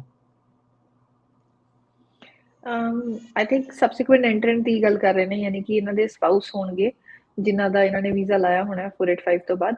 ਦੇਖੋ ਯੂਜੂਅਲੀ ਕੈਨ ਟੇਕ ਅਬਾਊਟ, ਅਗਰ ਜੇ ਤੁਹਾਨੂੰ ਰਿਕੁਐਸਟ ਆਈ ਸੀਗੀ ਮੈਡੀਕਲ ਕਰਾਉਣ ਦੀ, ਫਿਰ ਤਾਂ ਤੁਹਾਡਾ ਵਿਦਿਨ ਅ ਮੰਥ ਔਰ 2 ਵੀਜ਼ਾ ਆ ਜਾਣਾ ਚਾਹੀਦਾ। ਪਰ ਜੇ ਤੁਸੀਂ ਬਾਈ ਡਿਫਾਲਟ ਆਪਣੇ ਆਪ ਹੀ ਮੈਡੀਕਲ ਕਰਵਾ ਚੁੱਕੇ ਹੋ ਔਰ ਤੁਹਾਨੂੰ ਹਾਲੇ ਤੱਕ ਤੁਹਾਡੀ ਕੇਸ ਫਾਈਲ ਖੁੱਲੀ ਨਹੀਂ ਹੈ, then it can take up to 6 months or 8 months in some scenarios ਜਦ ਤੱਕ ਵੀਜ਼ਾ ਗ੍ਰਾਂਟ ਹੋ। ਸੋ ਜੇ ਤੁਸੀਂ ਆਪਣਾ 485 ਸਬਸੀਕੁਐਂਟ ਐਂਟਰੈਂਟ ਲਾਉਂਦੇ ਹੋ ਆਪਣੇ ਪਾਰਟਨਰਸ ਦਾ, ਇਹ ਧਿਆਨ ਰੱਖੋ ਕਿ ਤੁਹਾਡੇ ਕੋਲ ਘੱਟੋ ਘੱਟ ਨਹੀਂ ਤਾਂ ਸਾਲ ਦਾ ਵੀਜ਼ਾ ਪਿਆ ਹੋਵੇ, because if it takes longer, ਤੇ I've seen cases in the past ਜੀ, it was a I don't know ਮਤਲਬ ਹਾਊ ਟੂ ਰਿਐਕਟ। ਜਦੋਂ ਉਹ ਵੀਜ਼ਾ ਦਾ ਗ੍ਰਾਂਟ ਆਇਆ ਸੀਗਾ, ਮੁੰਡੇ ਦਾ ਵੀਜ਼ਾ 3 ਦਿਨ 'ਚ ਐਕਸਪਾਇਰ ਹੋ ਰਿਹਾ ਸੀਗਾ ਔਰ ਸਪਾਊਸ ਦਾ ਵੀਜ਼ਾ ਗ੍ਰਾਂਟ ਆ ਗਿਆ ਸੀਗਾ। ਸੋ ਉਹਨਾਂ ਦੀ ਸਿਚੁਏਸ਼ਨ ਇਹ ਸੀਗੀ ਕਿ ਵੀ ਉਹ 3 ਡੇਜ਼ ਦੇ ਵਿੱਚ ਸਪਾਊਸ ਦਾ ਟਿਕਟ ਵੀ ਅਵੇਲੇਬਲ ਕਰਾ ਕੇ ਉਹਨਾਂ ਨੂੰ ਬੁਲਾ ਨਹੀਂ ਸਕਦੇ ਸੀਗੇ, ਕਿਉਂਕਿ ਜੋ ਬੁਲਾ ਲੈਂਦੇ ਔਰ ਬਾਰਡਰ ਸਿਕਿਉਰਿਟੀ ਵਾਲੇ ਉਹਨਾਂ ਨੂੰ ਫੜ ਕੇ ਪੁੱਛਦੇ ਤੁਹਾਡਾ ਵੀਜ਼ਾ 2 ਦਿਨਾਂ 'ਚ ਐਕਸਪਾਇਰ ਹੋ ਰਿਹਾ, ਤੁਸੀਂ ਐਂਟਰੀ ਕੀ ਕਰਨ ਲਈ ਆ ਰਹੇ ਹੋ, what is the reason why you entering? So that would have been a problem because ਇੰਨੀ ਟਿਕਟਾਂ ਖਰਚ ਕੇ ਆਉਂਦੇ ਹੋ। ਇਸੇ ਕਰਕੇ ਆਈ ਥਿੰਕ ਸਬਸੀਕੁਐਂਟ ਐਂਟਰੈਂਟ ਜਿਹੜਾ ਕਿ ਇਹਨਾਂ ਨੇ ਲਾਇਆ ਹੋਇਆ ਵਿਸ਼ੂ ਸਿੰਘ ਜੀ ਨੇ, ਇਹ ਜੇ ਵੀਜ਼ਾ ਲਾਣਾ ਹੈ ਤਾਂ ਐਟਲੀਸਟ ਤੁਸੀਂ ਇਹ ਸੋਚ ਕੇ ਚਲੋ ਤੁਹਾਡਾ ਵੀਜ਼ਾ ਸਾਲ ਦਾ ਪਿਆ ਹੋਇਆ ਆਪਣਾ, ਤਾਂ ਤੁਸੀਂ ਪਾਰਟਨਰ ਦਾ ਵੀਜ਼ਾ ਲਾਓ। But yes, it can take around 6 months to 8 months in total for that visa to be granted. ਹਾਂਜੀ, ਤੇ ਅਨੁਰਾਗ ਜੀ ਪੁੱਛ ਰਹੇ ਨੇ ਕਿ ਹਾਂ Tanvi ma'am, any scope for painting bakery for Tasmania state? Anurag, I think bakery is all right, but I don't know ਤੁਸੀਂ ਹੁਣ ਸ਼ੁਰੂ ਕਰਨਾ ਚਾਹ ਰਹੇ ਹੋ ਕਿ ਤੁਸੀਂ ਫਿਨਿਸ਼ ਕਰ ਚੁੱਕੇ ਹੋ, ਕਿਉਂਕਿ bakery still false under hospitality, and Tasmania ਦੇ ਵਿੱਚ ਹਸਪਿਟੈਲਿਟੀ ਜਿਹੜਾ ਕਿ ਅਸੀਂ ਬਹੁਤ ਚਿਰ ਤੋਂ ਇਹ ਹਾਈਲਾਈਟ ਕਰ ਰਹੇ ਹਾਂ right from the beginning of the financial year, ਕਿ ਹਸਪਿਟੈਲਿਟੀ ਇੱਕ ਪ੍ਰੀਫਰਡ ਆਕੂਪੇਸ਼ਨ ਦੇ ਅੰਡਰ ਆ ਰਹੀ ਹੈ। But when it comes to painting, very less likely, ਮੈਨੂੰ ਨਹੀਂ ਲੱਗਦਾ ਇਸ ਫਾਈਨੈਂਸ਼ੀਅਲ ਈਅਰ ਦੇ ਵਿੱਚ ਉਹ ਆਪਸ਼ਨ ਤੁਹਾਡੇ ਲਈ ਖੁੱਲੇਗੀ। ਪਰ ਜੇ ਤੁਸੀਂ ਪੜ੍ਹਨ ਲੱਗੇ ਹੋ, ਮੈਨੂੰ ਦੋਨੇ ਆਪਸ਼ਨਸ ਠੀਕ ਨਹੀਂ ਲੱਗਦੀਆਂ, ਆਮ sorry. I think you really need to reassess your file and be very careful ਜੇ ਤੁਸੀਂ ਤਸਮਾਨੀਆ ਪੜ੍ਹਨ ਜਾ ਰਹੇ ਹੋ, ਸਪੈਸ਼ਲੀ ਜੇ ਤੁਸੀਂ ਟ੍ਰੇਡ ਪੜ੍ਹਨ ਜਾ ਰਹੇ ਹੋ, because Tasmania has many other trades to offer, ਔਰ ਉਹਨਾਂ ਦੀ ਪ੍ਰਾਇੋਰਟੀ ਜਿਹੜੀ ਹੈ ਉਹ 5 ਚੀਜ਼ਾਂ ਦੇ ਅੰਡਰ ਆਉਂਦੀ ਹੈ, ਜਿਹਦੇ ਵਿੱਚ ਬਿਲਡਿੰਗ ਐਂਡ ਕੰਸਟਰਕਸ਼ਨ ਇੰਡਸਟਰੀ ਬਹੁਤ ਨੀਚੇ ਹੈ। ਸੋ ਕੇਅਰਫੁਲ, ਦੁਬਾਰਾ ਅਸੈਸ ਕਰਵਾਓ ਜੇ ਤੁਸੀਂ ਨਵੇਂ ਸਿਰੇ ਤੋਂ ਸ਼ੁਰੂ ਕਰ ਰਹੇ ਹੋ ਤਾਂ। And Rival ji puch rahe ne कि will New South Wales invite IT occupations in last round of invitation for 190? I'm very hopeful, Riva, because IT graduates ਦੀ ਬਹੁਤ ਜ਼ਿਆਦਾ ਜ਼ਰੂਰਤ ਹੈ। ਇਨਫੈਕਟ ਮੈਂ ਥੋੜੇ ਦਿਨ ਪਹਿਲਾਂ ਸ਼ਮਾ ਜੀ ਇੱਕ ਆਰਟੀਕਲ ਸ਼ੇਅਰ ਕਰਿਆ ਸੀਗਾ ਫਾਈਨੈਂਸ਼ੀਅਲ ਰਿਵਿਊ ਵੱਲੋਂ। People were not very happy to see the article because it was contrary to ਜੋ ਇਮੀਗ੍ਰੇਸ਼ਨ ਇਸ ਟਾਈਮ ਕਰ ਰਹੀ ਹੈ। ਉਹਦੇ 'ਚ ਇਹ ਕਿਹਾ ਗਿਆ ਸੀਗਾ ਕਿ 2,80,000 ਬੰਦਾ ਇਸ ਟਾਈਮ ਆਸਟ੍ਰੇਲੀਆ ਨੂੰ 2025 ਤੱਕ ਚਾਹੀਦਾ ਹੈ। And they mentioned that they need 280,000 skilled workers. Now ਉਹਦੇ ਵਿੱਚ IT occupation ਦੀ ਬਹੁਤ ਬੜੀ ਜਿਹੜੀ ਹੈ ਗੱਲ ਕਰੀ ਗਈ ਸੀਗੀ। ਉਹਦੇ 'ਚ ਬਹੁਤ ਜ਼ਿਆਦਾ ਮੰਗਿਆ ਸੀਗਾ ਉਹਨਾਂ ਨੇ ਕਿ like you know we need a lot of numbers for IT. So I think to answer Eva's question, IT is still very much in demand. Unfortunately, I don't know what strategy New South Wales follow kar rahi hai, but I think things like we've seen in the past, trend New South Wales aaye hunda ki khir ch ja ke wo totally like literally ਦਰਬਾਰ ਖੋਲ ਦਿੰਦੇ ਨੇ ਆਪਣੇ ਕਿ ਆਲੋ ਚੱਕੋ invitation ਸਾਰੇ। So I think that is what we are hopefully going to see invitations wise for IT very likely. So Anurag ji ਨੇ ਅੱਗੇ ਆਪਣਾ ਸਵਾਲ ਜਿਹੜਾ ਉਹਨੂੰ ਕੰਟੀਨਿਊ ਕੀਤਾ, ਕਹਿੰਦੇ ਕਿ I'm on TR 485 visa valid for 3 years till February 25. Should I move to Tasmania right now for painting or bakery? Anurag again ਮੈਨੂੰ ਦੋਨੇ ਕੋਰਸਸ ਜਿਹੜੇ ਨੇ ਉਹ ਬਹੁਤ ਡੋਜੀ ਲੱਗਦੇ ਨੇ। ਬੇਕਰੀ ਆਲਰੇਡੀ ਛੋਟੀ ਲਿਸਟ 'ਚ ਹੈ, so we don't know the future for bakery. So bakery ਦਾ ਬਿਲਕੁਲ ਵੀ ਨੋ ਹੈ ਜੇ ਤੁਸੀਂ ਸ਼ੁਰੂ ਕਰ ਰਹੇ ਹੋ। ਪੇਂਟਿੰਗ ਜਿਹਨੂੰ ਅਸੀਂ ਇੱਕ ਫਲੈਗਡ ਲਿਸਟ ਕਹਿ ਦਿੰਦੇ ਹਾਂ ਉਹਦੇ ਵਿੱਚ ਹੈ, ਜਿਹਦਾ ਮਤਲਬ ਵੀ ਚਾਂਸਸ ਨੇ ਕਿ ਇਹਨੂੰ ਬੜੀ ਲਿਸਟ ਜਿਹੜੀ ਕਿ ਮੇਨ 189 ਦੀ ਲਿਸਟ ਹੈ ਉੱਥੋਂ ਕੱਢ ਕੇ ਛੋਟੀ ਲਿਸਟ 'ਚ ਪਾ ਦਿੱਤਾ ਜਾਏ। then again ਸਟੇਟ ਦੇ ਵੱਲੋਂ ਵੀ ਬਹੁਤ ਲਿਮਿਟਡ ਆਪਸ਼ਨਸ ਰਹਿ ਜਾਣਗੀਆਂ। ਪੇਂਟਿੰਗ ਦੀ ਇਸ ਟਾਈਮ ਆਪਸ਼ਨ ਸਿਰਫ ਜਿਹੜੀ ਆਪਾਂ ਵਧੀਆ ਆਪਸ਼ਨ ਕਹਿ ਲਈਏ ਉਹ ਸਾਊਥ ਆਸਟ੍ਰੇਲੀਆ 'ਚ ਨਿਕਲਦੀ ਹੈ। ਆਈ ਥਿੰਕ ਜੇ ਤੁਸੀਂ ਤਸਮਾਨੀਆ ਜਾ ਰਹੇ ਹੋ think of other things, but again like I said ਦੋਨਾਂ 'ਚ ਜੇ ਮੈਂ ਚੂਜ਼ ਕਰਾਂਗੀ ਤਾਂ I'll probably prefer painting because bakery already out of long term list ਹੈ। but I would really advise you ਕਿ ਤੁਸੀਂ ਇੱਕ ਵਾਰੀ ਫਿਰ ਦੁਬਾਰਾ ਅਸੈਸ ਕਰਵਾਓ, ਹੋਰ ਕੋਰਸਿਸ ਐਕਸਪਲੋਰ ਕਰੋ, ਚੈੱਕ ਕਰੋ ਕਿ ਤੁਸੀਂ ਰਾਈਟ ਡਾਇਰੈਕਸ਼ਨ 'ਚ ਜਾ ਰਹੇ ਹੋ ਕਿ ਨਹੀਂ। And it is Ahmed ji puch rahe ne कि can you please tell requirements for 408 visa? Please explain if any changes after sector cap been removed. It is a good question actually. I think I haven't had a chance to talk about that in this program ਜਦੋਂ ਦਾ ਇਹਨਾਂ ਨੇ changes ਕਰੇ ਨੇ। ਸ਼ਮਾ ਜੀ I think ਤੁਸੀਂ Covid visa ਬਾਰੇ ਕਾਫੀ ਵਾਰੀ ਮੇਰੇ ਮੂੰਹੋਂ ਸੁਣਿਆ ਹੋਣਾ, ਅਸੀਂ ਵੀ ਕਈ ਵਾਰੀ ਡਿਸਕਸ਼ਨ ਕਰ ਚੁੱਕੇ ਹਾਂ। ਔਰ ਪਹਿਲਾਂ ਇਹ ਸੀਗਾ ਕਿ ਇਹਨਾਂ ਨੇ ਕ੍ਰਿਟੀਕਲ ਇੰਡਸਟਰੀ ਨੂੰ ਸਿਰਫ ਫੋਕਸ ਕਰਕੇ ਕੁਝ 5-6 ਸੈਕਟਰ ਸੀਗੇ, health industry, hospitality industry, nursing, ਆਪਣਾ ਚਾਈਲਡ ਕੇਅਰ ਐਟਸੈਟਰਾ, ਐਗਰੀਕਲਚਰ। ਹੁਣ ਇਹਨਾਂ ਨੇ 21 ਫਰਵਰੀ ਤੋਂ ਜਿੰਨੀਆਂ ਵੀ ਲੌਂਚ ਹੋਈਆਂ ਨੇ ਐਪਲੀਕੇਸ਼ਨਸ 21 ਫਰਵਰੀ ਐਂਡ ਔਨਵਰਡਸ, ਉਹਨਾਂ ਨੇ ਇਹ ਕ੍ਰਾਈਟੇਰੀਆ ਕਰਤਾ ਹੈ ਕਿ ਐਸ ਲੌਂਗ ਐਸ ਤੁਸੀਂ ਇੱਕ ਆਸਟ੍ਰੇਲੀਆ ਦੇ ਵਿੱਚ ਕੋਈ ਇਹੋ ਜਿਹਾ ਵੀਜ਼ਾ ਹੋਲਡ ਕਰਦੇ ਹੋ, ਟੈਂਪਰੇਰੀ ਵੀਜ਼ਾ, ਜਿਹੜਾ ਕਿ ਸਾਰੇ ਟੈਂਪਰੇਰੀ ਵੀਜ਼ਾ ਨੂੰ ਇਨਕਲੂਡ ਕਰਦਾ ਹੈ, and you have working rights, ਤਾਂ ਤੁਸੀਂ 408 ਵੀਜ਼ਾ ਪਾ ਸਕਦੇ ਹੋ irrespective of which industry। ਤੁਸੀਂ ਕਿਸੇ ਵੀ ਇੰਡਸਟਰੀ 'ਚ ਕੰਮ ਕਰ ਰਹੇ ਹੋ, ਚਾਹੇ ਤੁਸੀਂ ਅਕਾਊਂਟਿੰਗ 'ਚ ਕੰਮ ਕਰ ਰਹੇ ਹੋ, ਚਾਹੇ ਤੁਸੀਂ ਇੰਜੀਨੀਅਰਿੰਗ 'ਚ ਕੰਮ ਕਰ ਰਹੇ ਹੋ, ਚਾਹੇ ਤੁਸੀਂ ਹੈਲਥ ਸੈਕਟਰ 'ਚ ਕਰ ਰਹੇ ਹੋ, ਚਾਹੇ ਤੁਸੀਂ ਕਿਸੇ ਵੀ ਇੰਡਸਟਰੀ 'ਚ ਕੰਮ ਕਰਦੇ ਹੋ, ਤੁਸੀਂ ਡੈਫੀਨਿਟਲੀ ਆਪਣਾ ਕੋਵਿਡ ਵੀਜ਼ਾ ਪਾ ਸਕਦੇ ਹੋ ਵਿਚ is a 408 visa. The only difference is ਕਿ ਜਿਹੜੇ ਕ੍ਰਿਟੀਕਲ ਸੈਕਟਰ 'ਚ ਕੰਮ ਕਰ ਰਹੇ ਨੇ, ਜਿਹੜੇ ਕਿ ਹਲੇ ਵੀ ਉਹੀ 5-6 child care, agri food, hospitality, health, ਇਹ ਸਾਰੇ ਆ ਰਹੇ ਨੇ, ਉਹਨਾਂ ਨੂੰ ਸਾਲ ਦਾ ਵੀਜ਼ਾ ਮਿਲੇਗਾ। And for all the other ones, ਉਹਨਾਂ ਨੂੰ 6 ਮਹੀਨੇ ਦਾ ਵੀਜ਼ਾ ਮਿਲੇਗਾ। Having said that, ਇਹਦੀ ਪ੍ਰੋਸੈਸਿੰਗ ਆਲਰੇਡੀ 6 months ਹੈ, roughly around 6 months। ਤਾਂ ਆ ਜਾ ਕੇ ਜਿਹੜੇ ਲੋਕ ਨੌਨ ਕ੍ਰਿਟੀਕਲ ਇੰਡਸਟਰੀ ਵੀ ਜੇ ਆਪਾਂ ਕਹਿ ਦਈਏ ਉਹਦੇ ਵਿੱਚ ਵੀ ਜੇ ਫੋਲ ਕਰ ਰਹੇ ਨੇ, ਤਾਂ ਉਹਨਾਂ ਨੂੰ ਵੀ ਖਿੱਚ ਕੇ ਜੇ ਰਾਉਂਡ ਬਹੁਤ ਸਾਲ ਮਿਲ ਹੀ ਜਾਂਦਾ ਇਸ ਵੀਜ਼ੇ ਤੇ। Bridging visa is not a valid visa that we can consider for this reason. ਔਰ 408 ਦੀ ਹਮੇਸ਼ਾ ਤੋਂ ਇੱਕ ਰਿਕੁਆਇਰਮੈਂਟ ਰਹੀ ਹੈ, ਕਿਉਂਕਿ ਮੈਨੂੰ ਲਾਸਟ ਵੀਕ ਇਹ ਵੀ ਮੈਂ ਕਲੈਰੀਫਾਈ ਕਰਦਾ ਕਿ ਲਾਸਟ ਵੀਕ ਮੈਨੂੰ ਕਲਾਇੰਟ ਇੱਕ ਬੱਚੇ ਦੇ ਨਾਲ ਮੇਰੀ ਕੰਸਲਟੇਸ਼ਨ ਹੋਈ ਸੀਗੀ, ਔਰ ਉਹਨਾਂ ਦੇ ਅਨਫੋਰਚੂਨੇਟਲੀ ਏਜੰਟ ਨੇ ਉਹਨਾਂ ਨੂੰ ਇਹ ਦੱਸਿਆ ਸੀਗਾ, I don't know how and why, ਕਿ ਉਹ ਵੀਜ਼ਾ ਪਾ ਸਕਦੇ ਨੇ 408, ਹਾਲਾਂਕਿ ਉਹਨਾਂ ਦਾ ਜਿਹੜਾ ਕਰੰਟ ਵੀਜ਼ਾ ਹੈ ਉਹ ਅਗਲੇ ਸਾਲ ਤੱਕ ਵੈਲਿਡ ਹੈ। ਇਹ ਇਨਕਰੈਕਟ ਹੈ, ਕਿਉਂਕਿ ਤੁਹਾਡਾ ਕਰੰਟ ਵੀਜ਼ਾ ਐਕਸਪਾਇਰ ਹੋਣ ਨੂੰ ਸਿਰਫ 90 ਦਿਨ ਜਾਂ ਉਹਦੇ ਤੋਂ ਘੱਟ ਰਹਿੰਦੇ ਹੋਣੇ ਚਾਹੀਦੇ ਨੇ, ਤਾਂ ਹੀ ਤੁਸੀਂ ਵੈਲਿਡ ਐਪਲੀਕੇਸ਼ਨ ਪਾ ਸਕਦੇ ਹੋ। ਬਿਕੋਜ਼ ਇਸ ਵੀਜ਼ਾ ਦੀ ਕੋਈ ਫੀ ਨਹੀਂ ਹੈ, so clearly obviously you are not in a loss, but ਤੁਹਾਡੀ ਫਾਈਲ ਇਨਵੈਲਿਡ ਕਰਕੇ ਡਿਪਾਰਟਮੈਂਟ ਤੁਹਾਨੂੰ ਹੱਥ 'ਚ ਫੜਾ ਦੇਗਾ ਕਿ ਤੁਸੀਂ ਵੈਲਿਡ ਨਹੀਂ, ਤੁਹਾਡੀ ਕੁਆਲੀਫਾਈ ਨਹੀਂ ਕਰਦੇ ਹੋ ਤੁਸੀਂ ਇਸ ਚੀਜ਼ ਲਈ। So I think changes are that people in any industry could now qualify for 408 visa. It's indefinite so far, ਇਹਦੇ ਲਈ ਕੋਈ end date ਨਹੀਂ ਹੈ। most ਜਿਹੜੇ concessions ਜਿਹੜੇ COVID ਦੇ ਵਿੱਚ ਦਿੱਤੇ ਜਾ ਰਹੇ ਨੇ ਉਹਨਾਂ ਦੀ end date 30th of September ਹੈ। so until and unless they come back with a different date, I would assume ਕਿ at least 30 ਸਤੰਬਰ ਤੱਕ ਤਾਂ ਇਹ ਚੱਲੇਗਾ। ਜੀ ਥੈਂਕ ਯੂ ਜੀ। ਤੁਹਾਡੇ ਇਸ ਸਵਾਲ ਦੇ ਨਾਲ ਹੋਰਾਂ ਨੂੰ ਵੀ ਬਹੁਤ ਜ਼ਿਆਦਾ ਮਦਦ ਮਿਲੀ ਹੋਵੇਗੀ। ਕਈ ਸਵਾਲ ਪੁੱਛਣ ਤੋਂ ਥੋੜਾ ਕਈ ਵਾਰੀ ਸ਼ਾਇ ਕਰ ਰਹੇ ਹੁੰਦੇ ਆ। ਤੇ ਚਰਨਜੀਤ ਪੰਧੇਰ ਜੀ ਪੁੱਛ ਰਹੇ ਨੇ ਕਿ any hope of nomination from offshore of South Australia with 70 points in motor mechanic and ROI done in July 21? I think 70 points a little lower। ਪਹਿਲੀ ਗੱਲ ਤਾਂ ਜੇ ਆਪਾਂ ਨਿਊ ਸਾਊਥ ਆਪਣਾ ਸਾਊਥ ਆਸਟ੍ਰੇਲੀਆ ਦੀ ਗੱਲ ਕਰੀਏ, plus on the top of that ਇਹਨਾਂ ਦੀ experience requirement ਬਹੁਤ ਹਾਈ ਹੈ। ਸੋ ਮੈਨੂੰ ਉਮੀਦ ਨਹੀਂ ਹੈ ਕਿ ਇਸ ਫਾਈਨੈਂਸ਼ੀਅਲ ਈਅਰ 'ਚ ਜਨਵਰੀ 'ਚ ਤੁਹਾਨੂੰ ਇਹ ਆਪਸ਼ਨ ਮਿਲੇਗੀ। ਬਟ ਨਿਊ ਸਾਊਥ ਵੇਲਸ ਤੇ ਕਾਫੀ ਰੀਜਨਲ ਏਰੀਆਜ਼ ਨੇ ਜਿਹੜੇ ਇਸ ਟਾਈਮ ਨਾਰਦਰਨ ਇੰਗਲੈਂਡ ਸਪੋਜ਼ ਲੈ ਲਓ ਤੁਸੀਂ, ਰੀਜਨਲ ਏਰੀਆ ਜਿਹੜਾ ਕਿ ਆਫਸ਼ੋਰ ਐਪਲੀਕੈਂਟਸ ਨੂੰ ਵੀ ਇਸ ਟਾਈਮ list at least उन्होंने open करी। New South Wales itself is also doing that, but I think for your occupation possibly they're asking for 3 years of experience। check करो जे lists update ਹੁੰਦੀ ਜਾਂ ਨਹੀਂ ਔਰ ਤੁਸੀਂ ਉਹਦੇ ਅੰਡਰ ਫਾਲ ਕਰਦੇ ਹੋ, then probably look for NSW because I think South Australia ਅਗਲੇ ਫਾਈਨੈਂਸ਼ੀਅਲ ਈਅਰ ਤੋਂ ਪਹਿਲਾਂ ਨਹੀਂ ਤੁਰੇਗਾ ਇਸ ਚੀਜ਼ 'ਚ। ਐਂਡ ਅਗਲਾ ਸਵਾਲ ਹੈਗਾ ਜੀ ਕਿ I have lodged ROI for software engineer for March invitations in Riverina region with 85 plus 15 points and living in Boga from last 8 months। ਆਪਾਂ ਇਹਦੇ ਬਾਰੇ ਥੋੜਾ ਜਿਹਾ ਅੱਗੇ ਗੱਲ ਕਰਨੀ ਸੀ, but let me give you a glimpse। It's a very good news and I hope that this continues। It's a welcome news। so far ਇਹ ਹੋ ਰਿਹਾ ਸੀਗਾ ਨਿਊ ਸਾਊਥ ਵੇਲਸ ਦਾ ਕਿ ਟ੍ਰੈਜਰੀ ਸਟੇਟ ਗਵਰਨਮੈਂਟ ਜਿਹੜੀ ਹੁੰਦੀ ਹੈ ਉਹਨਾਂ ਦੇ ਹੱਥ 'ਚ ਸੀਗਾ ਪ੍ਰੀ ਇਨਵਾਈਟ ਦੇਣਾ। ਉਹ ਕਿਸੇ ਨੂੰ ਵੀ ਦੇਈ ਜਾ ਰਹੇ ਸੀਗੇ, ਚਾਹੇ ਤੁਸੀਂ ਰੀਜਨਲ ਏਰੀਆ 'ਚ ਰਹਿੰਦੇ ਹੋ ਚਾਹੇ ਨਹੀਂ ਰਹਿੰਦੇ। ਮੇਰੀ ਰੀਸੈਂਟਲੀ ਰਿਵਰੀਨਾ ਦੀ ਕੇਸ ਆਫਿਸਰ ਦੇ ਨਾਲ ਹੀ I was just having a quick discussion over the phone regarding this। she was very frustrated herself। ਉਹ ਆਪ ਕਹਿ ਰਹੇ ਸੀਗੇ ਕਿ ਲੋਕਾਂ ਕੋਲ 3 ਸਾਲ ਦੀ ਐਕਸਪੀਰੀਅੰਸ ਦੀ ਇਹਨਾਂ ਨੂੰ ਰਿਕੁਆਇਰਮੈਂਟ ਪਾਤੀ ਹੈ। when people have only 2 years of work visa, we don't know what their strategies are। they've not given out anything that ਜਿਹੜੀ ਕਿ ਸਾਨੂੰ ਹੈਲਪ ਕਰੇਗੀ।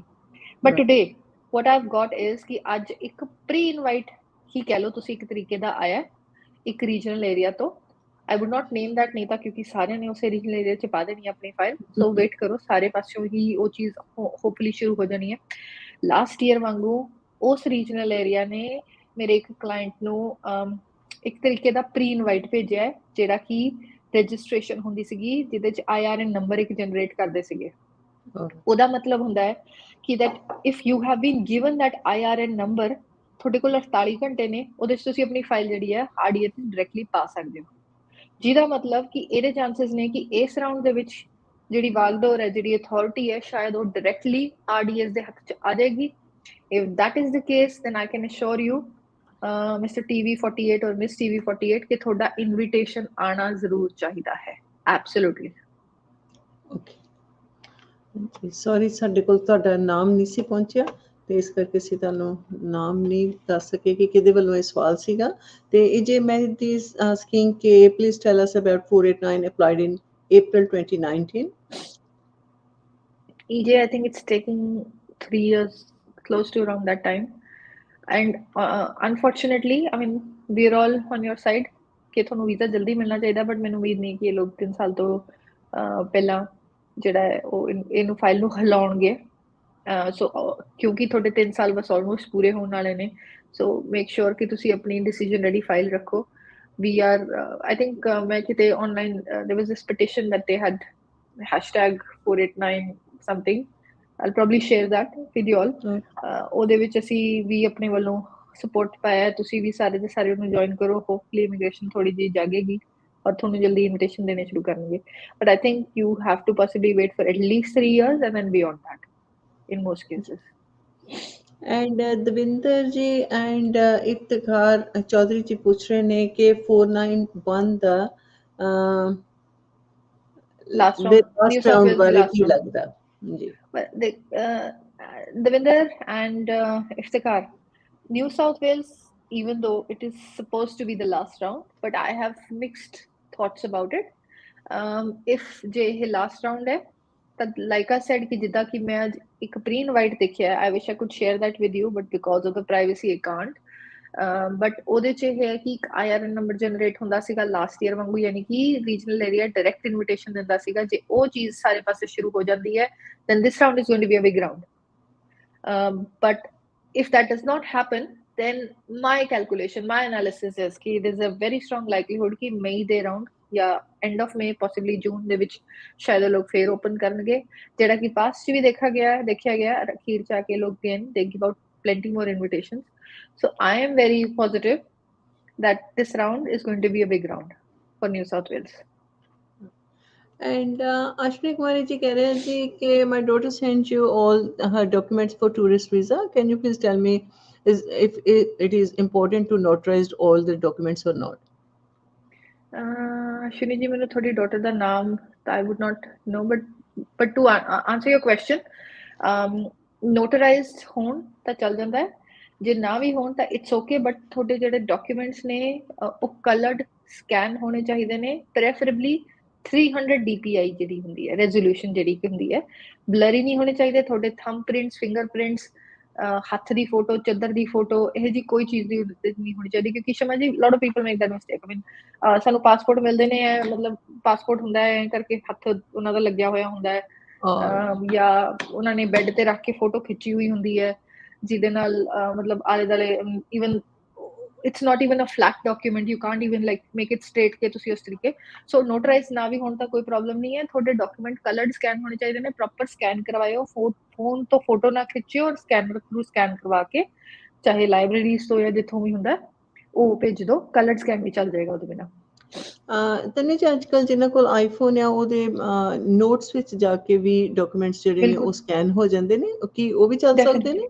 ਸ਼ਮਾ ਜੀ ਚੱਲ ਜਾਂਦੇ ਨੇ, ਕੈਮ ਸਕੈਨਰ ਹੁੰਦਾ ਜਾਂ ਆਈਫੋਨ ਦਾ ਨੋਟ ਸਕੈਨਰ ਹੁੰਦਾ, ਉਹ ਠੀਕ ਹੁੰਦਾ, ਬਟ ਅਗੇਨ ਉਹਦੇ ਵਿੱਚ ਵੀ ਆਪਸ਼ਨ ਹੁੰਦੀ ਹੈ ਵੀ ਤੁਸੀਂ ਜਿਹੜਾ DPI ਆਪਣਾ ਰੈਜ਼ੋਲੂਸ਼ਨ ਜਿਹੜਾ ਉਹ ਤੁਸੀਂ ਸੈੱਟ ਕਰ ਸਕਦੇ ਹੋ, ਬਟ ਆਈ ਸਟਿਲ ਪ੍ਰੈਫਰ ਕਿ ਤੁਸੀਂ ਜੇ ਉਹ ਲਾਸਟ ਰਿਜ਼ੋਰਟ ਰੱਖੋ ਉਹਨੂੰ, but if you can actually get hold of a proper scanner ਜਿਹੜਾ ਕਿ ਮਿਲ ਜਾਂਦਾ ਹੈ, ਜੇ ਆਸਟ੍ਰੇਲੀਆ 'ਚ ਤੋਂ ਆਫਿਸ ਵਰਕਸ 'ਚ ਮਿਲਦਾ, ਲਾਇਬ੍ਰੇਰੀਜ਼ 'ਚ ਮਿਲਦਾ, ਕੋਈ ਪ੍ਰੋਬਲਮ ਨਹੀਂ ਹੈ, ਬਟ ਜੇ ਤੁਸੀਂ ਓਵਰਸੀਜ਼ ਹੋ ਤਾਂ I think a lot of places still have that option. I think I don't know ਹੁਣ ਪਹਿਲਾਂ ਉਹ ਕਿਹੜਾ ਆਈ ਥਿੰਕ ਇੰਟਰਨੈਟ ਜਿਹੜੇ ਵਾਲੇ ਸਟੋਰਸ ਹੁੰਦੇ ਸੀਗੇ ਉਹਨਾਂ ਕੋਲ ਹੁੰਦੇ ਸੀਗੇ, ਜਾਂ ਸਮ ਪਲੇਸ ਆਫਿਸਿਸ ਵਗੈਰਾ 'ਚ। ਹਾਂਜੀ, ਕੀ ਕਹਿੰਦੇ ਸੀ ਉਹਨਾਂ ਨੂੰ, internet cafes, something like that, ਹੈ ਨਾ?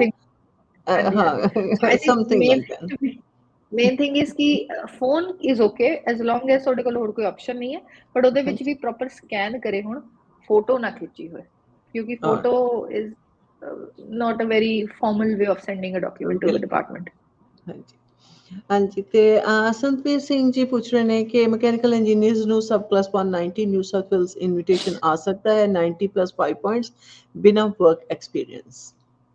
ਬਿਲਕੁਲ ਆ ਸਕਦਾ ਸੰਤਵੀਰ ਜੀ, ਪੁਆਇੰਟ ਸਕੋਰ ਤੁਹਾਡਾ ਬਹੁਤ ਵਧੀਆ ਹੈ, ਆਕੂਪੇਸ਼ਨ ਤੁਹਾਡੀ ਬਹੁਤ ਅੱਛੀ ਹੈ, 3 ਮੰਥਸ ਦੀ ਰੈਜ਼ੀਡੈਂਸੀ ਤੁਹਾਡੇ ਕੋਲ ਹੋਣੀ ਚਾਹੀਦੀ ਹੈ, ਜੇ ਤੁਹਾਡੀ ਉਹ ਹੈਗੀ ਹੈ। ਆਈ ਐਮ ਵੈਰੀ ਸ਼ੋਰ ਕਿ ਇਸ ਸਾਲ ਦੇ ਵਿੱਚ ਮਕੈਨੀਕਲ ਇੰਜੀਨੀਅਰਸ ਨੂੰ, ਸਿਵਲ ਇੰਜੀਨੀਅਰਸ ਨੂੰ, ਹੋਪਫੁਲੀ ਸਟਰਕਚਰਲਸ ਨੂੰ, and also I am hoping that electrical engineer especially ਇਹ 4 ਇੰਜੀਨੀਅਰਿੰਗ ਕੈਟਾਗਰੀਜ਼ ਨੂੰ ਤਾਂ ਕਾਫੀ ਜ਼ਿਆਦਾ ਇਨਵੀਟੇਸ਼ਨ ਆਣੇ ਚਾਹੀਦੇ ਨੇ। ਤੇ ਅਸ਼ਵਨੀ ਕੁਮਾਰੀ ਜੀ ਕਹਿ ਰਹੇ ਨੇ ਕਿ ਉਹ ਇੰਡੀਆ ਤੋਂ ਨੇ ਤੇ ਉਹਨਾਂ ਦੇ son applied my daughter and husband visa from you. Again Ashwani ji ਮੈਂ ਡਾਕੂਮੈਂਟ ਮੈਂ ਇੱਕ ਵਾਰੀ ਕੱਲ ਦੁਬਾਰਾ ਡਾਕੂਮੈਂਟੇਸ਼ਨ ਚੈੱਕ ਕਰ ਲਾਂਗੀ, ਡਾਕੂਮੈਂਟੇਸ਼ਨ ਚੈੱਕ ਕਰ ਲੂੰਗੀ, ਬਟ ਤੁਹਾਡਾ ਆਈ ਥਿੰਕ ਨੋਟਰੀ ਵਾਲਾ ਕੁਐਸਚਨ ਜਿਹੜਾ ਸੀਗਾ ਉਹ ਤਾਂ ਮੈਂ ਆਨਸਰ ਕਰਤਾ। ਆਈ ਸੀ ਇਫ ਦੇयर ਐਨੀਥਿੰਗ ਐਲਸ, ਤੁਸੀਂ ਮੈਨੂੰ ਟੈਕਸਟ ਕਰ ਦਿਓ, ਮੈਸੇਜ ਕਰ ਦਿਓ, ਈਮੇਲ ਕਰ ਦਿਓ, ਕੁਝ ਵੀ ਕਰ ਦਿਓ, I'll look into that. But if your documents have been sent, ਮੇਰੀ ਟੀਮ ਜਿਹੜੀ ਆ ਉਹ ਤੁਹਾਡੇ ਨਾਲ ਇਨ ਟੱਚ ਹੋਏਗੀ, ਆਲਰੇਡੀ ਉਹਨਾਂ ਨੇ ਫੀਡਬੈਕ ਦੇ ਦਿੱਤਾ ਹੋਣਾ। ਹਾਂਜੀ, ਤੇ ਅਨੁਰਾਗ ਜੀ ਨੂੰ ਆਪਾਂ ਕਾਫੀ ਜ਼ਿਆਦਾ ਐਕਸਪਲੇਨ ਕਰਤਾ ਸੀਗਾ ਕਿ ਉਹਨਾਂ ਨੇ ਹੁਣ ਸਟਾਰਟ ਕਰ ਰਹੇ ਨੇ, ਤੇ ਆਈ ਥਿੰਕ ਅਸੀਂ ਇਹਨਾਂ ਦੇ ਸਵਾਲ ਦਾ ਜਵਾਬ ਦਿੱਤਾ ਆ। ਐਂਡ ਰਿਤਿਕਾ ਮੋਹਿਤ ਸੂਜੀ ਕਹਿ ਰਹੇ ਨੇ ਕਿ for pre primary teacher what's the preferred job role in Victoria, is it ECT or early childhood educator, and is it full-time, part-time or career job as well? I have 80 points of my own. Can I opt for 190 or 491?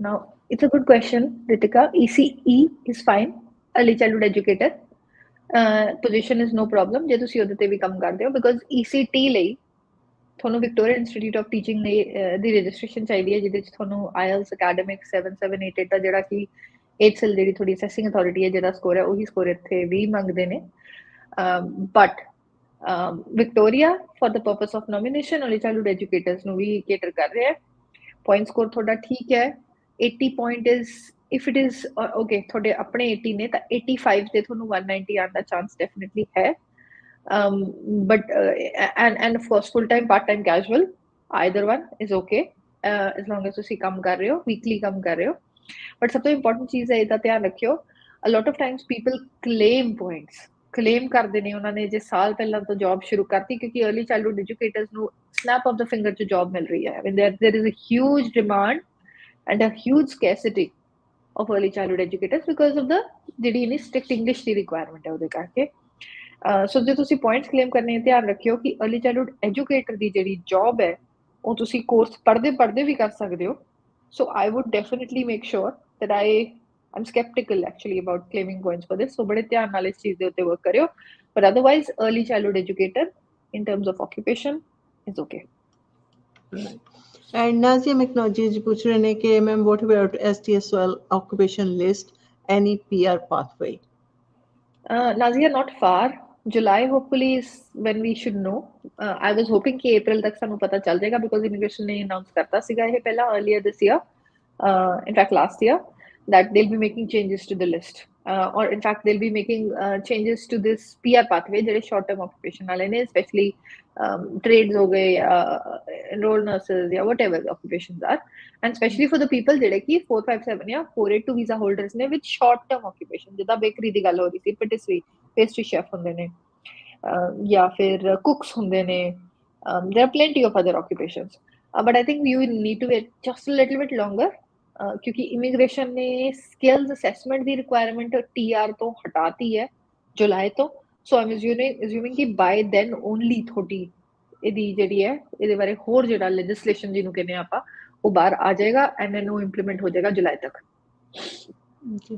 ਤੇ ਰਿਤਿਕਾ ਜੀ ਪੁੱਛ ਰਹੇ ਹੈ ਕਿ minimum work experience requirements ਹੈ ਕੋਈ ਕਿ ਨਹੀਂ no requirement you could have just started your job as recent as a couple of weeks ago and चल जाएगा काम कोई प्रॉब्लम नहीं जी एंड अजिंदर सिंह जी पूछते हैं कि after medical health examination how much time does it take to grant 485 graduate visa already waited for more than 1 month well Tinderji it's actually strange people want to delay the grant of this visa but I think ਜੇ ਤੁਹਾਡਾ 485 ਦਾ ਸਾਰਾ ਕੁਝ done ਹੈ again requirement ਆਉਣ ਤੋਂ ਬਾਅਦ ਤੁਸੀਂ medical ਕਰਵਾਇਆ ਸੀਗਾ ਫਿਰ ਤਾਂ ਮੰਥ 2 ਮੰਥਸ ਚ ਵੀਜ਼ਾ ਆ ਜਾਣਾ ਚਾਹੀਦਾ ਪਰ ਜੇ ਤੁਸੀਂ ਵੋਲੰਟਰੀਲੀ ਕਰਾਇਆ ਸੀਗਾ ਤਾਂ at the moment round about 5 months or so ਹੈ wait time okay and it's MLG कह रहे हैं कि ma'am thanks for your update on 408 visa but what requirements like what documents are needed well Irtaza all you need to have is basic documentation in terms of your profile for example your passport and all education documents but the most important burden for this particular application the whole lies on your employment documents and employment they which just your employment contract and a few payslips should do the job and of course employment contract is karke zaruri hai because they want to see how much longer do you have left on a job if it is a 1-year job then they are happy to grant you a longest duration of the visa but if you only have 3-4 months left on your job then fir ਉਹਦੇ ਹਿਸਾਬ ਨਾਲ visa ਦਿੰਦੇ ਨੇ but it has to be a contract which should definitely have the length of your job and a few payslips ji and Indrajit Singh ji पूछ रहे हैं कि how long time it takes to for 887 process time we are waiting from 16 months ਇਹ ਤਾਂ again 489 ਵਾਲਾ ਹੀ ਕੰਮ ਹੈ ਇਹਨਾਂ ਦਾ ਵੀ it's taking so long ਮਤਲਬ 16-17 ਮਹੀਨਿਆਂ ਤੋਂ ਪਹਿਲਾਂ ਤਾਂ ਫਾਈਲਾਂ ਹੀ ਨਹੀਂ ਖੁੱਲਦੀਆਂ ਇਹਨਾਂ ਦੀਆਂ ਸੋ ਤੁਸੀਂ ਲਾ ਕੇ ਚੱਲੋ ਵੀ ਇਹਦਾ ਵੀ ਐਟਲੀਸਟ 2-2.5 ਸਾਲ ਦੀ ਵੇਟਿੰਗ ਚੱਲ ਹੀ ਰਹੀ ਹੈ ਆਲਮੋਸਟ ਜੀ ਹਾਂਜੀ ਅਸ਼ਵਨੀ ਕੁਮਾਰੀ ਜੀ ਤੁਹਾਡੇ ਸਵਾਲ ਦਾ ਜਵਾਬ ਅਸੀਂ ਦੇ ਚੁੱਕੇ ਹਾਂ ਤੇ ਤੁਸੀਂ ਜਾਂ ਤੇ ਤਨਵੀ ਜੀ ਨੂੰ ਕਾਲ ਕਰ ਲੈਣਾ ਫੋਨ ਨੰਬਰ ਇਸ ਟਾਈਮ ਸਕਰੀਨ ਦੇ ਉੱਪਰ ਸਕਰੋਲ ਕਰ ਰਿਹਾ ਤੇ ਜਾਂ ਫਿਰ ਇਸ ਵੀਡੀਓ ਨੂੰ ਹੀ ਦੁਬਾਰਾ ਤੁਸੀਂ ਇੱਕ ਵਾਰੀ ਵੇਖ ਲੈਣਾ ਤੇ ਤੁਹਾਡੇ ਸਵਾਲ ਦਾ ਜਵਾਬ ਤੁਹਾਨੂੰ ਮਿਲ ਜਾਏਗਾ ਤੇ ਅੱਗੇ ਹੈਗੇ ਜੀ ਰਸਪ੍ਰੀਤ ਸਿੰਘ ਜੀ ਉਹ ਪੁੱਛ ਰਹੇ ਨੇ ਕਿ Victoria New South Wales invitations till year end for 190 I think Rasprit definitely if not till the year end as in not until June तक May तक ਤਾਂ definitely ਜਾਏਗੀ ਗੱਲ ਹਾਂਜੀ, ਇਫਤਖਾਰ ਚੌਧਰੀ ਜੀ ਥੈਂਕ ਯੂ ਕਿ ਤੁਸੀਂ ਸਾਨੂੰ ਆਪਣਾ ਨਾਮ ਦੱਸ ਦਿੱਤਾ। ਪਹਿਲੇ ਤੁਹਾਡਾ ਨਾਂ ਸਾਡੇ ਕੋਲ ਨਹੀਂ ਸੀ ਪਹੁੰਚਿਆ, ਤੇ ਥੈਂਕ ਯੂ ਤੁਸੀਂ ਸਵਾਲ ਪੁੱਛਿਆ। ਤੇ ਜੋਰਾ ਗਰੇਵਾਲ ਜੀ ਕਹਿ ਰਹੇ ਨੇ ਕਿ hello ma'am, why immigration is not granting motor mechanic visas 491 though we have fulfilled all their requirements, why they are taking so much time? ਜੋ ਨਾ ਨਾਟ ਜਸਟ ਮੋਟਰ ਮਕੈਨਿਕ, ਬਹੁਤ ਸਾਰੇ ਹੋਰ ਆਕੂਪੇਸ਼ਨਸ ਵੀ ਨੇ ਜਿਹੜੇ ਬੱਚੇ 2-2 ਸਾਲ ਪਲੱਸ ਤੋਂ ਵੇਟ ਕਰ ਰਹੇ ਨੇ। ਇਨਫੈਕਟ ਅਸੀਂ ਉਹਨਾਂ ਦੀ ਕੰਪਲੇਂਟਸ ਵੀ ਕਈ ਵਾਰੀ ਪਾਤੀਆਂ ਡਿਪਾਰਟਮੈਂਟ ਨੂੰ ਕਿ it's been longer than the expected wait time, ਜਿਹੜਾ ਕਿ ਤੁਹਾਡਾ ਗਲੋਬਲ ਪ੍ਰੋਸੈਸਿੰਗ ਟਾਈਮ ਲਿਖਿਆ ਹੋਇਆ। ਬਟ ਕਈਆਂ ਦੇ ਕੇਸਿਸ ਦੇ ਵਿੱਚ ਉਹ ਗ੍ਰਾਂਟ ਆ ਜਾਂਦੀ ਹੈ, ਕਈਆਂ 'ਚ ਨਹੀਂ ਆਉਂਦੀ। I think what you could do, ਜੇ ਤੁਸੀਂ ਇੱਕ ਚਾਂਸ ਲੈਣਾ ਚਾਹੁੰਦੇ ਹੋ ਤਾਂ GFU ਗਲੋਬਲ ਫੀਡਬੈਕ ਯੂਨਿਟ ਕਰਕੇ ਜੇ ਤੁਸੀਂ ਗੂਗਲ ਸਰਚ ਕਰੋਗੇ ਤਾਂ ਹੋਮ ਅਫੇਅਰਸ ਦਾ ਇੱਕ ਕੰਪਲੇਂਟਸ ਜਾਂ ਕੰਪਲੀਮੈਂਟ ਵਾਲਾ ਫਾਰਮ ਖੁੱਲ ਜਾਏਗਾ, ਤੇ ਉਹਦੇ ਵਿੱਚ ਤੁਸੀਂ ਜਾ ਕੇ ਇੱਕ ਵਾਰੀ ਆਪਣੀ ਕੰਪਲੇਂਟ ਜਾਂ ਇੱਕ ਆਪਣੀ ਰਿਕੁਐਸਟ ਪਾ ਸਕਦੇ ਹੋ ਕਿ ਮੇਰਾ ਪ੍ਰੋਸੈਸਿੰਗ ਟਾਈਮ ਤੋਂ ਉੱਤੇ ਹੋ ਗਿਆ ਹੈ, could you kindly look into my matter, advise me where what is the status of my application. So ਜੇ ਚੱਲ ਪਈ ਗੱਲ ਤਾਂ ਫਿਰ ਉਹ ਰੈਲੇਵੈਂਟ ਡਿਪਾਰਟਮੈਂਟ ਨੂੰ ਭੇਜ ਦੇਣਗੇ ਔਰ ਵੀਜ਼ਾ ਆ ਜਾਏਗਾ, otherwise you probably have to wait. Ji and Amritpal Dhaliwal ji ਪੁੱਛ ਰਿਹਾ ਕਿ chances of 491 web developer Riverina region points 90 plus 15 currently living in Illawarra region from last 2 months. ਦੇਖੋ ਤੁਹਾਡੀ ਰੈਜ਼ੀਡੈਂਸੀ ਬਹੁਤ ਰੀਸੈਂਟ ਹੈ।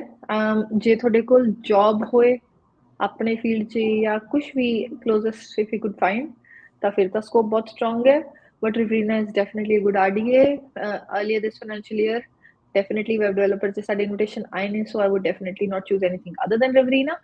But again it comes down to the fact ਕਿ ਜਦੋਂ RDA ਦੇ ਹੱਥ 'ਚ ਗੇਮ ਆਉਂਦੀ ਹੈ, ਜਿਹੜੀ ਕਿ ਮੈਨੂੰ ਐਕਸਪੈਕਟਡ ਹੈ ਕਿ ਤੁਹਾਨੂੰ ਸ਼ਾਇਦ ਆ ਹੁਣ, because in Victoria we were closed today because ਸਾਡੇ ਪਬਲਿਕ ਹੌਲੀਡੇ ਸੀਗੀ।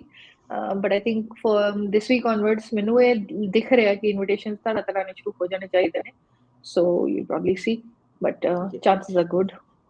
ਤਨਵੀ ਜੀ ਅਗਲਾ ਸਵਾਲ ਜਿਹੜਾ ਮੈਨੂੰ ਲੱਗਦਾ ਕਿ ਉਹ ਬਹੁਤ ਸਾਰੇ ਲੋਕਾਂ ਦਾ ਹੋਏਗਾ ਤੇ ਬਹੁਤ ਸਾਰੇ ਲੋਕਾਂ ਨੂੰ ਇਸ ਸਵਾਲ ਦੇ ਨਾਲ ਮਦਦ ਮਿਲਣ ਵਾਲੀ ਹੈ।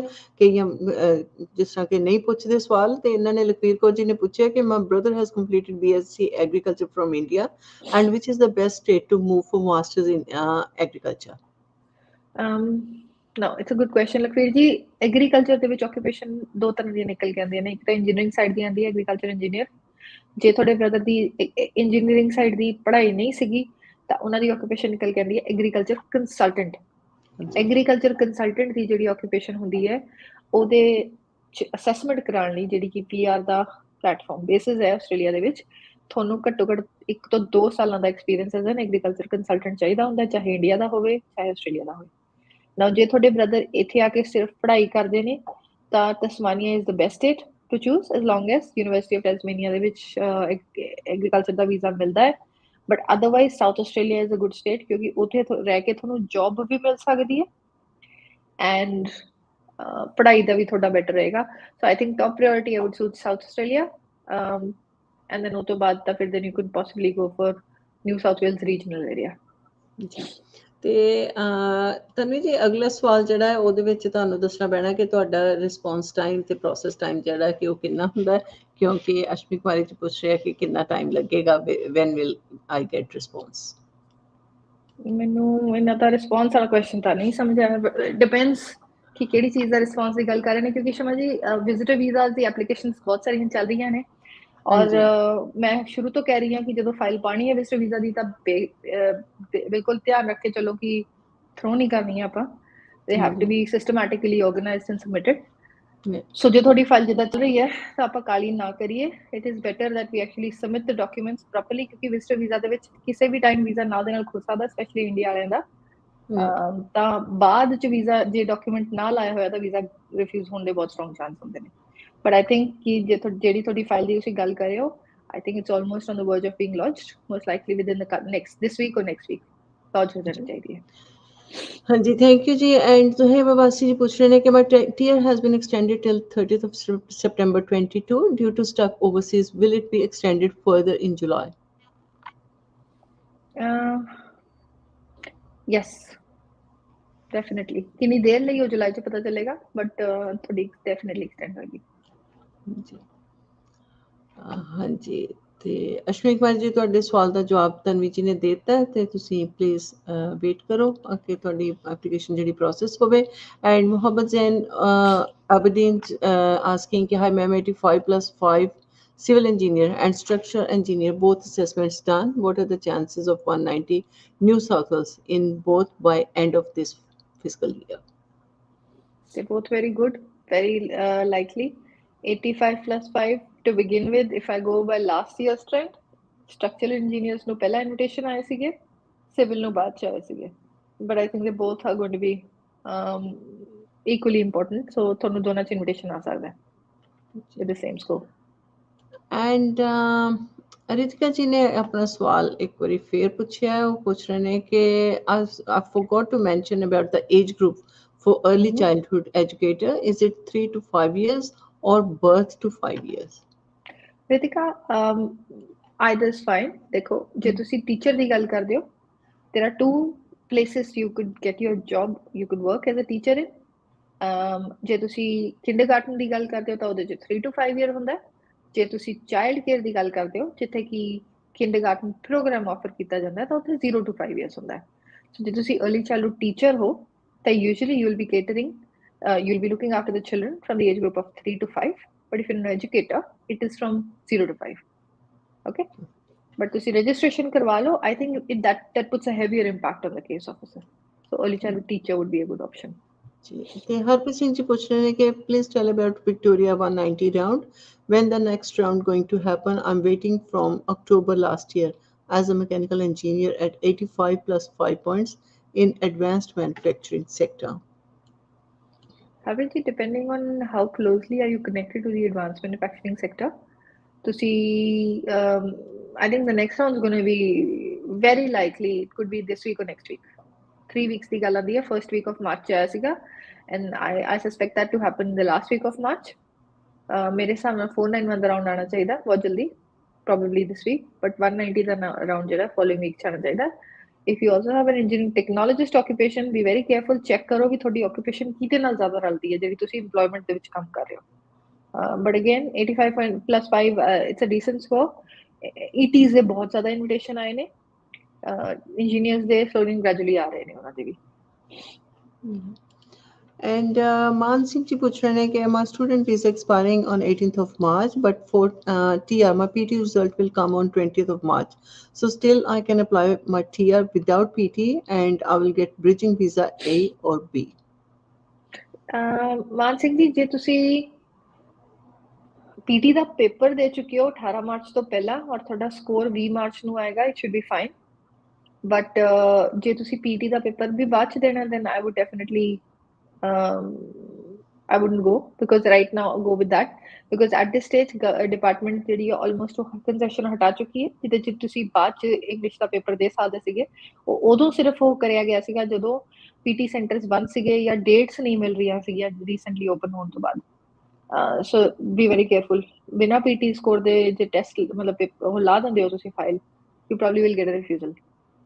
In regards with the other question, Beijing the A ਔਰ B, ਤੁਹਾਨੂੰ B ਵੀਜ਼ਾ ਤੁਹਾਨੂੰ ਕਦੇ ਡਾਇਰੈਕਟਲੀ ਨਹੀਂ ਮਿਲਦਾ, ਤੁਹਾਨੂੰ ਹਮੇਸ਼ਾ A ਵੀਜ਼ਾ ਹੀ ਮਿਲਦਾ, B ਤੁਹਾਨੂੰ ਅਪਲਾਈ ਕਰਨਾ ਪੈਂਦਾ, ਔਰ ਉਹ ਸਿਰਫ ਤੁਸੀਂ ਤਾਂ ਅਪਲਾਈ ਕਰਦੇ ਹੋ ਕਿਉਂਕਿ ਤੁਸੀਂ ਓਵਰਸੀਜ਼ ਟਰੈਵਲ ਕਰਨਾ ਚਾਹੁੰਦੇ ਹੋ, ਸੋ ਤੁਹਾਨੂੰ ਬੀਜਿੰਗ ਵੀਜ਼ਾ A ਹੀ ਮਿਲੇਗਾ।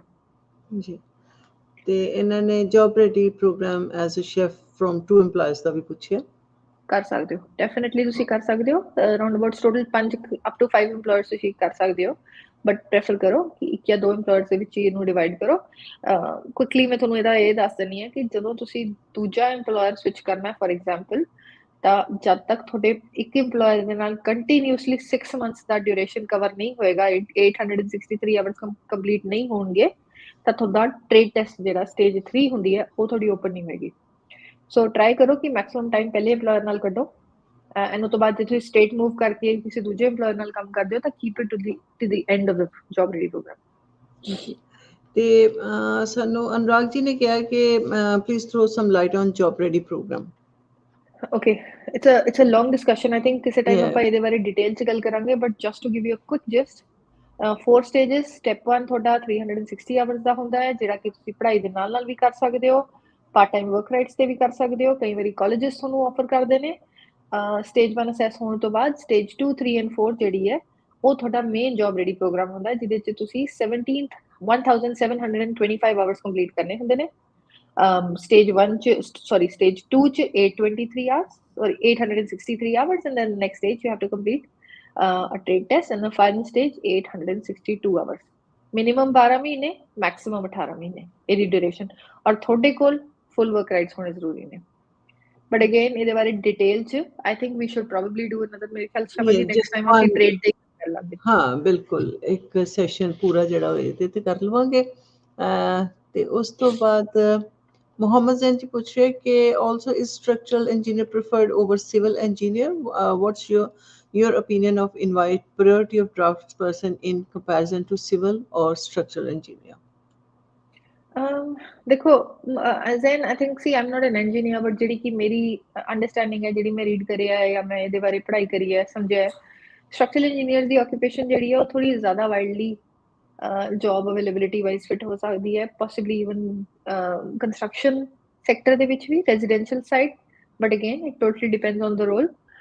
ਸਿਵਲ ਦੀ ਥੋੜੀ ਵਾਈਡਰ ਸਕੋਪ ਹੁੰਦਾ ਹੈ, ਥੋੜੇ ਬੜੇ ਆਰਗੇਨਾਈਜੇਸ਼ਨਸ ਹੁੰਦੇ ਨੇ ਐਕਸਕੇਵੇਸ਼ਨਸ ਵਾਲੇ, ਬੜੇ ਪ੍ਰੋਜੈਕਟਸ ਵਾਲੇ ਜਾਂ ਗਵਰਨਮੈਂਟ ਪ੍ਰੋਜੈਕਟਸ ਵਾਲੇ।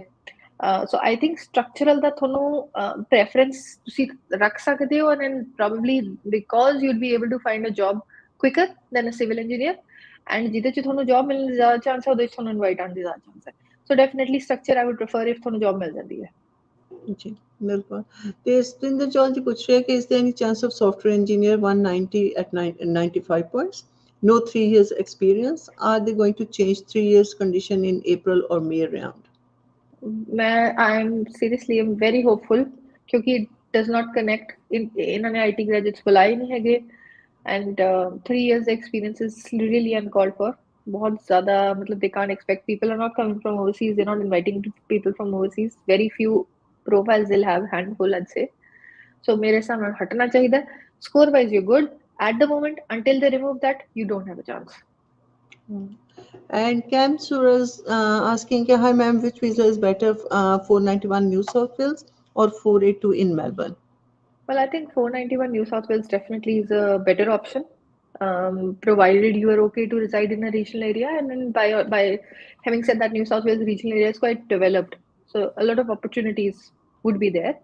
But if you think that you don't want to reside in a regional area, you don't want to be bound in a regional area, you might not be able to find a job, or whatever your reasons would be not to reside in a regional area, then definitely 482, provided you meet the requirements for 482. Because 482 does not directly lead you to PR, you still have to work towards PR.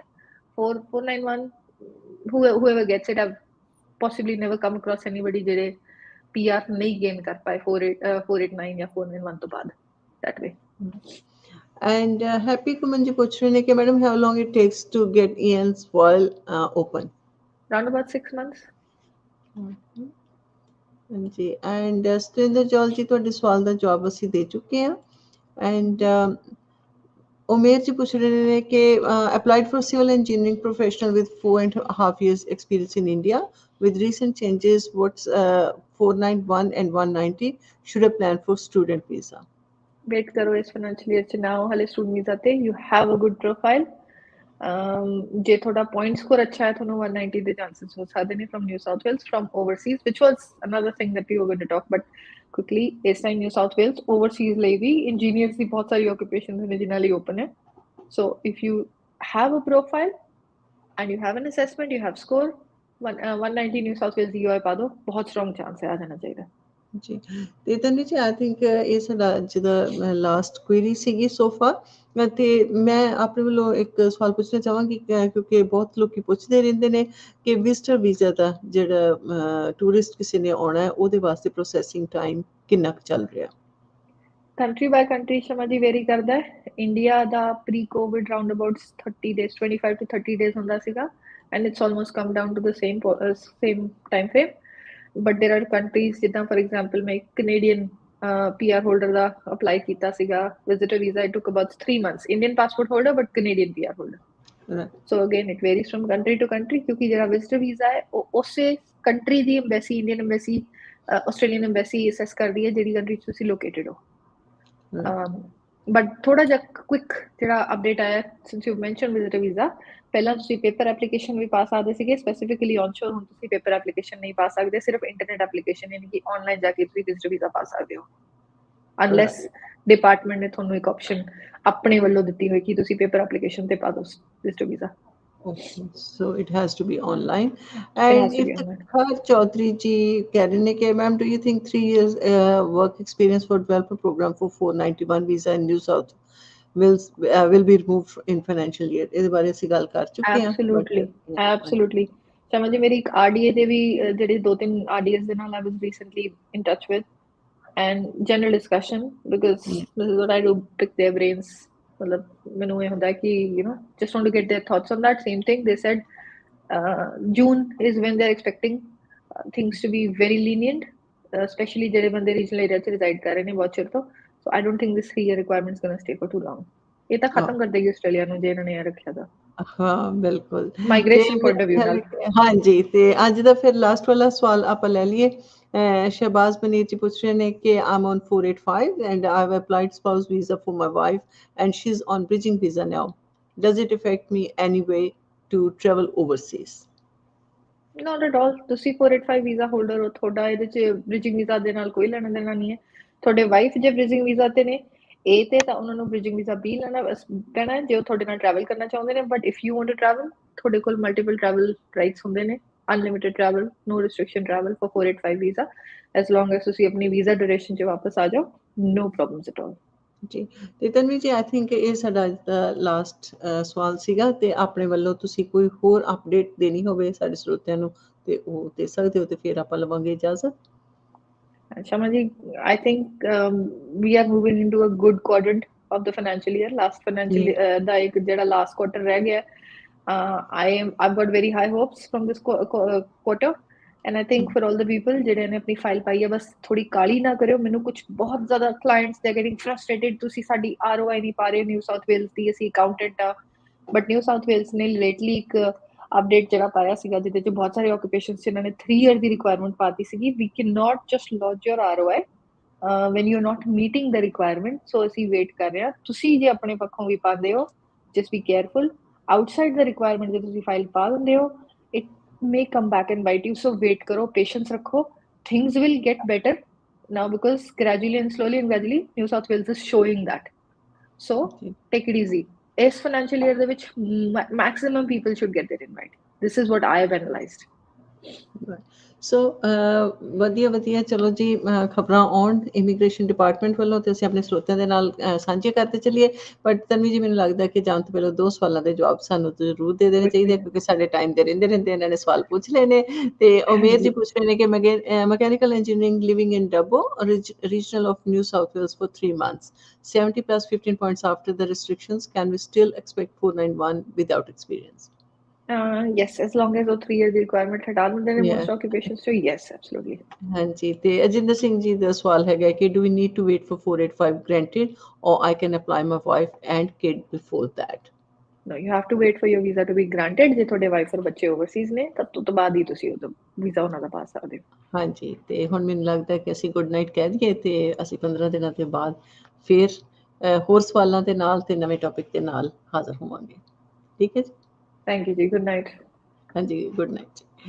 ਤੇ ਸੋ ਇਹ ਸਨ ਜੀ ਤਨਵੀ ਦੱਤ ਜੀ from GNT migration, ਜਿਨ੍ਹਾਂ ਨੇ ਤੁਹਾਡੇ ਸਵਾਲਾਂ ਦੇ ਦਿੱਤੇ ਜਵਾਬ ਦੇ ਨਾਲ ਦੀ ਨਾਲ ਇਨਫੋਰਮੇਸ਼ਨ ਜਿਹੜੀ ਸੀ ਸਟੇਟ ਨੋਮੀਨੇਸ਼ਨਸ ਬਾਰੇ ਉਹ ਵੀ ਸਾਂਝੀ ਕੀਤੀ। ਤੇ 15 ਦਿਨਾਂ ਤੋਂ ਬਾਅਦ ਅਸੀਂ ਤਨਵੀ ਜੀ ਦੇ ਨਾਲ ਫਿਰ ਹੋਵਾਂਗੇ ਹਾਜ਼ਰ ਇੱਕ ਨਵੇਂ ਟੌਪਿਕ ਦੇ ਨਾਲ, ਤੇ ਨਾਲ ਦੀ ਨਾਲ ਤੁਹਾਡੇ ਸਵਾਲਾਂ ਦੇ ਜਵਾਬ ਤੇ ਤੁਸੀਂ ਇਸ ਵੀਡੀਓ ਨੂੰ ਲਾਈਕ ਕਰਕੇ ਸ਼ੇਅਰ ਜ਼ਰੂਰ ਕਰ ਦੇਣਾ। ਤੇ ਹੁਣ ਮੈਨੂੰ ਵੀ ਦਿਓ ਇਜਾਜ਼ਤ, ਤੁਸੀਂ ਸੁਣਦੇ ਰਹੋ ਸਾਂਝੀਵਾਜ਼ ਰੇਡੀਓ, ਆਵਾਜ਼ ਦਿਲਾਂ ਦੀ।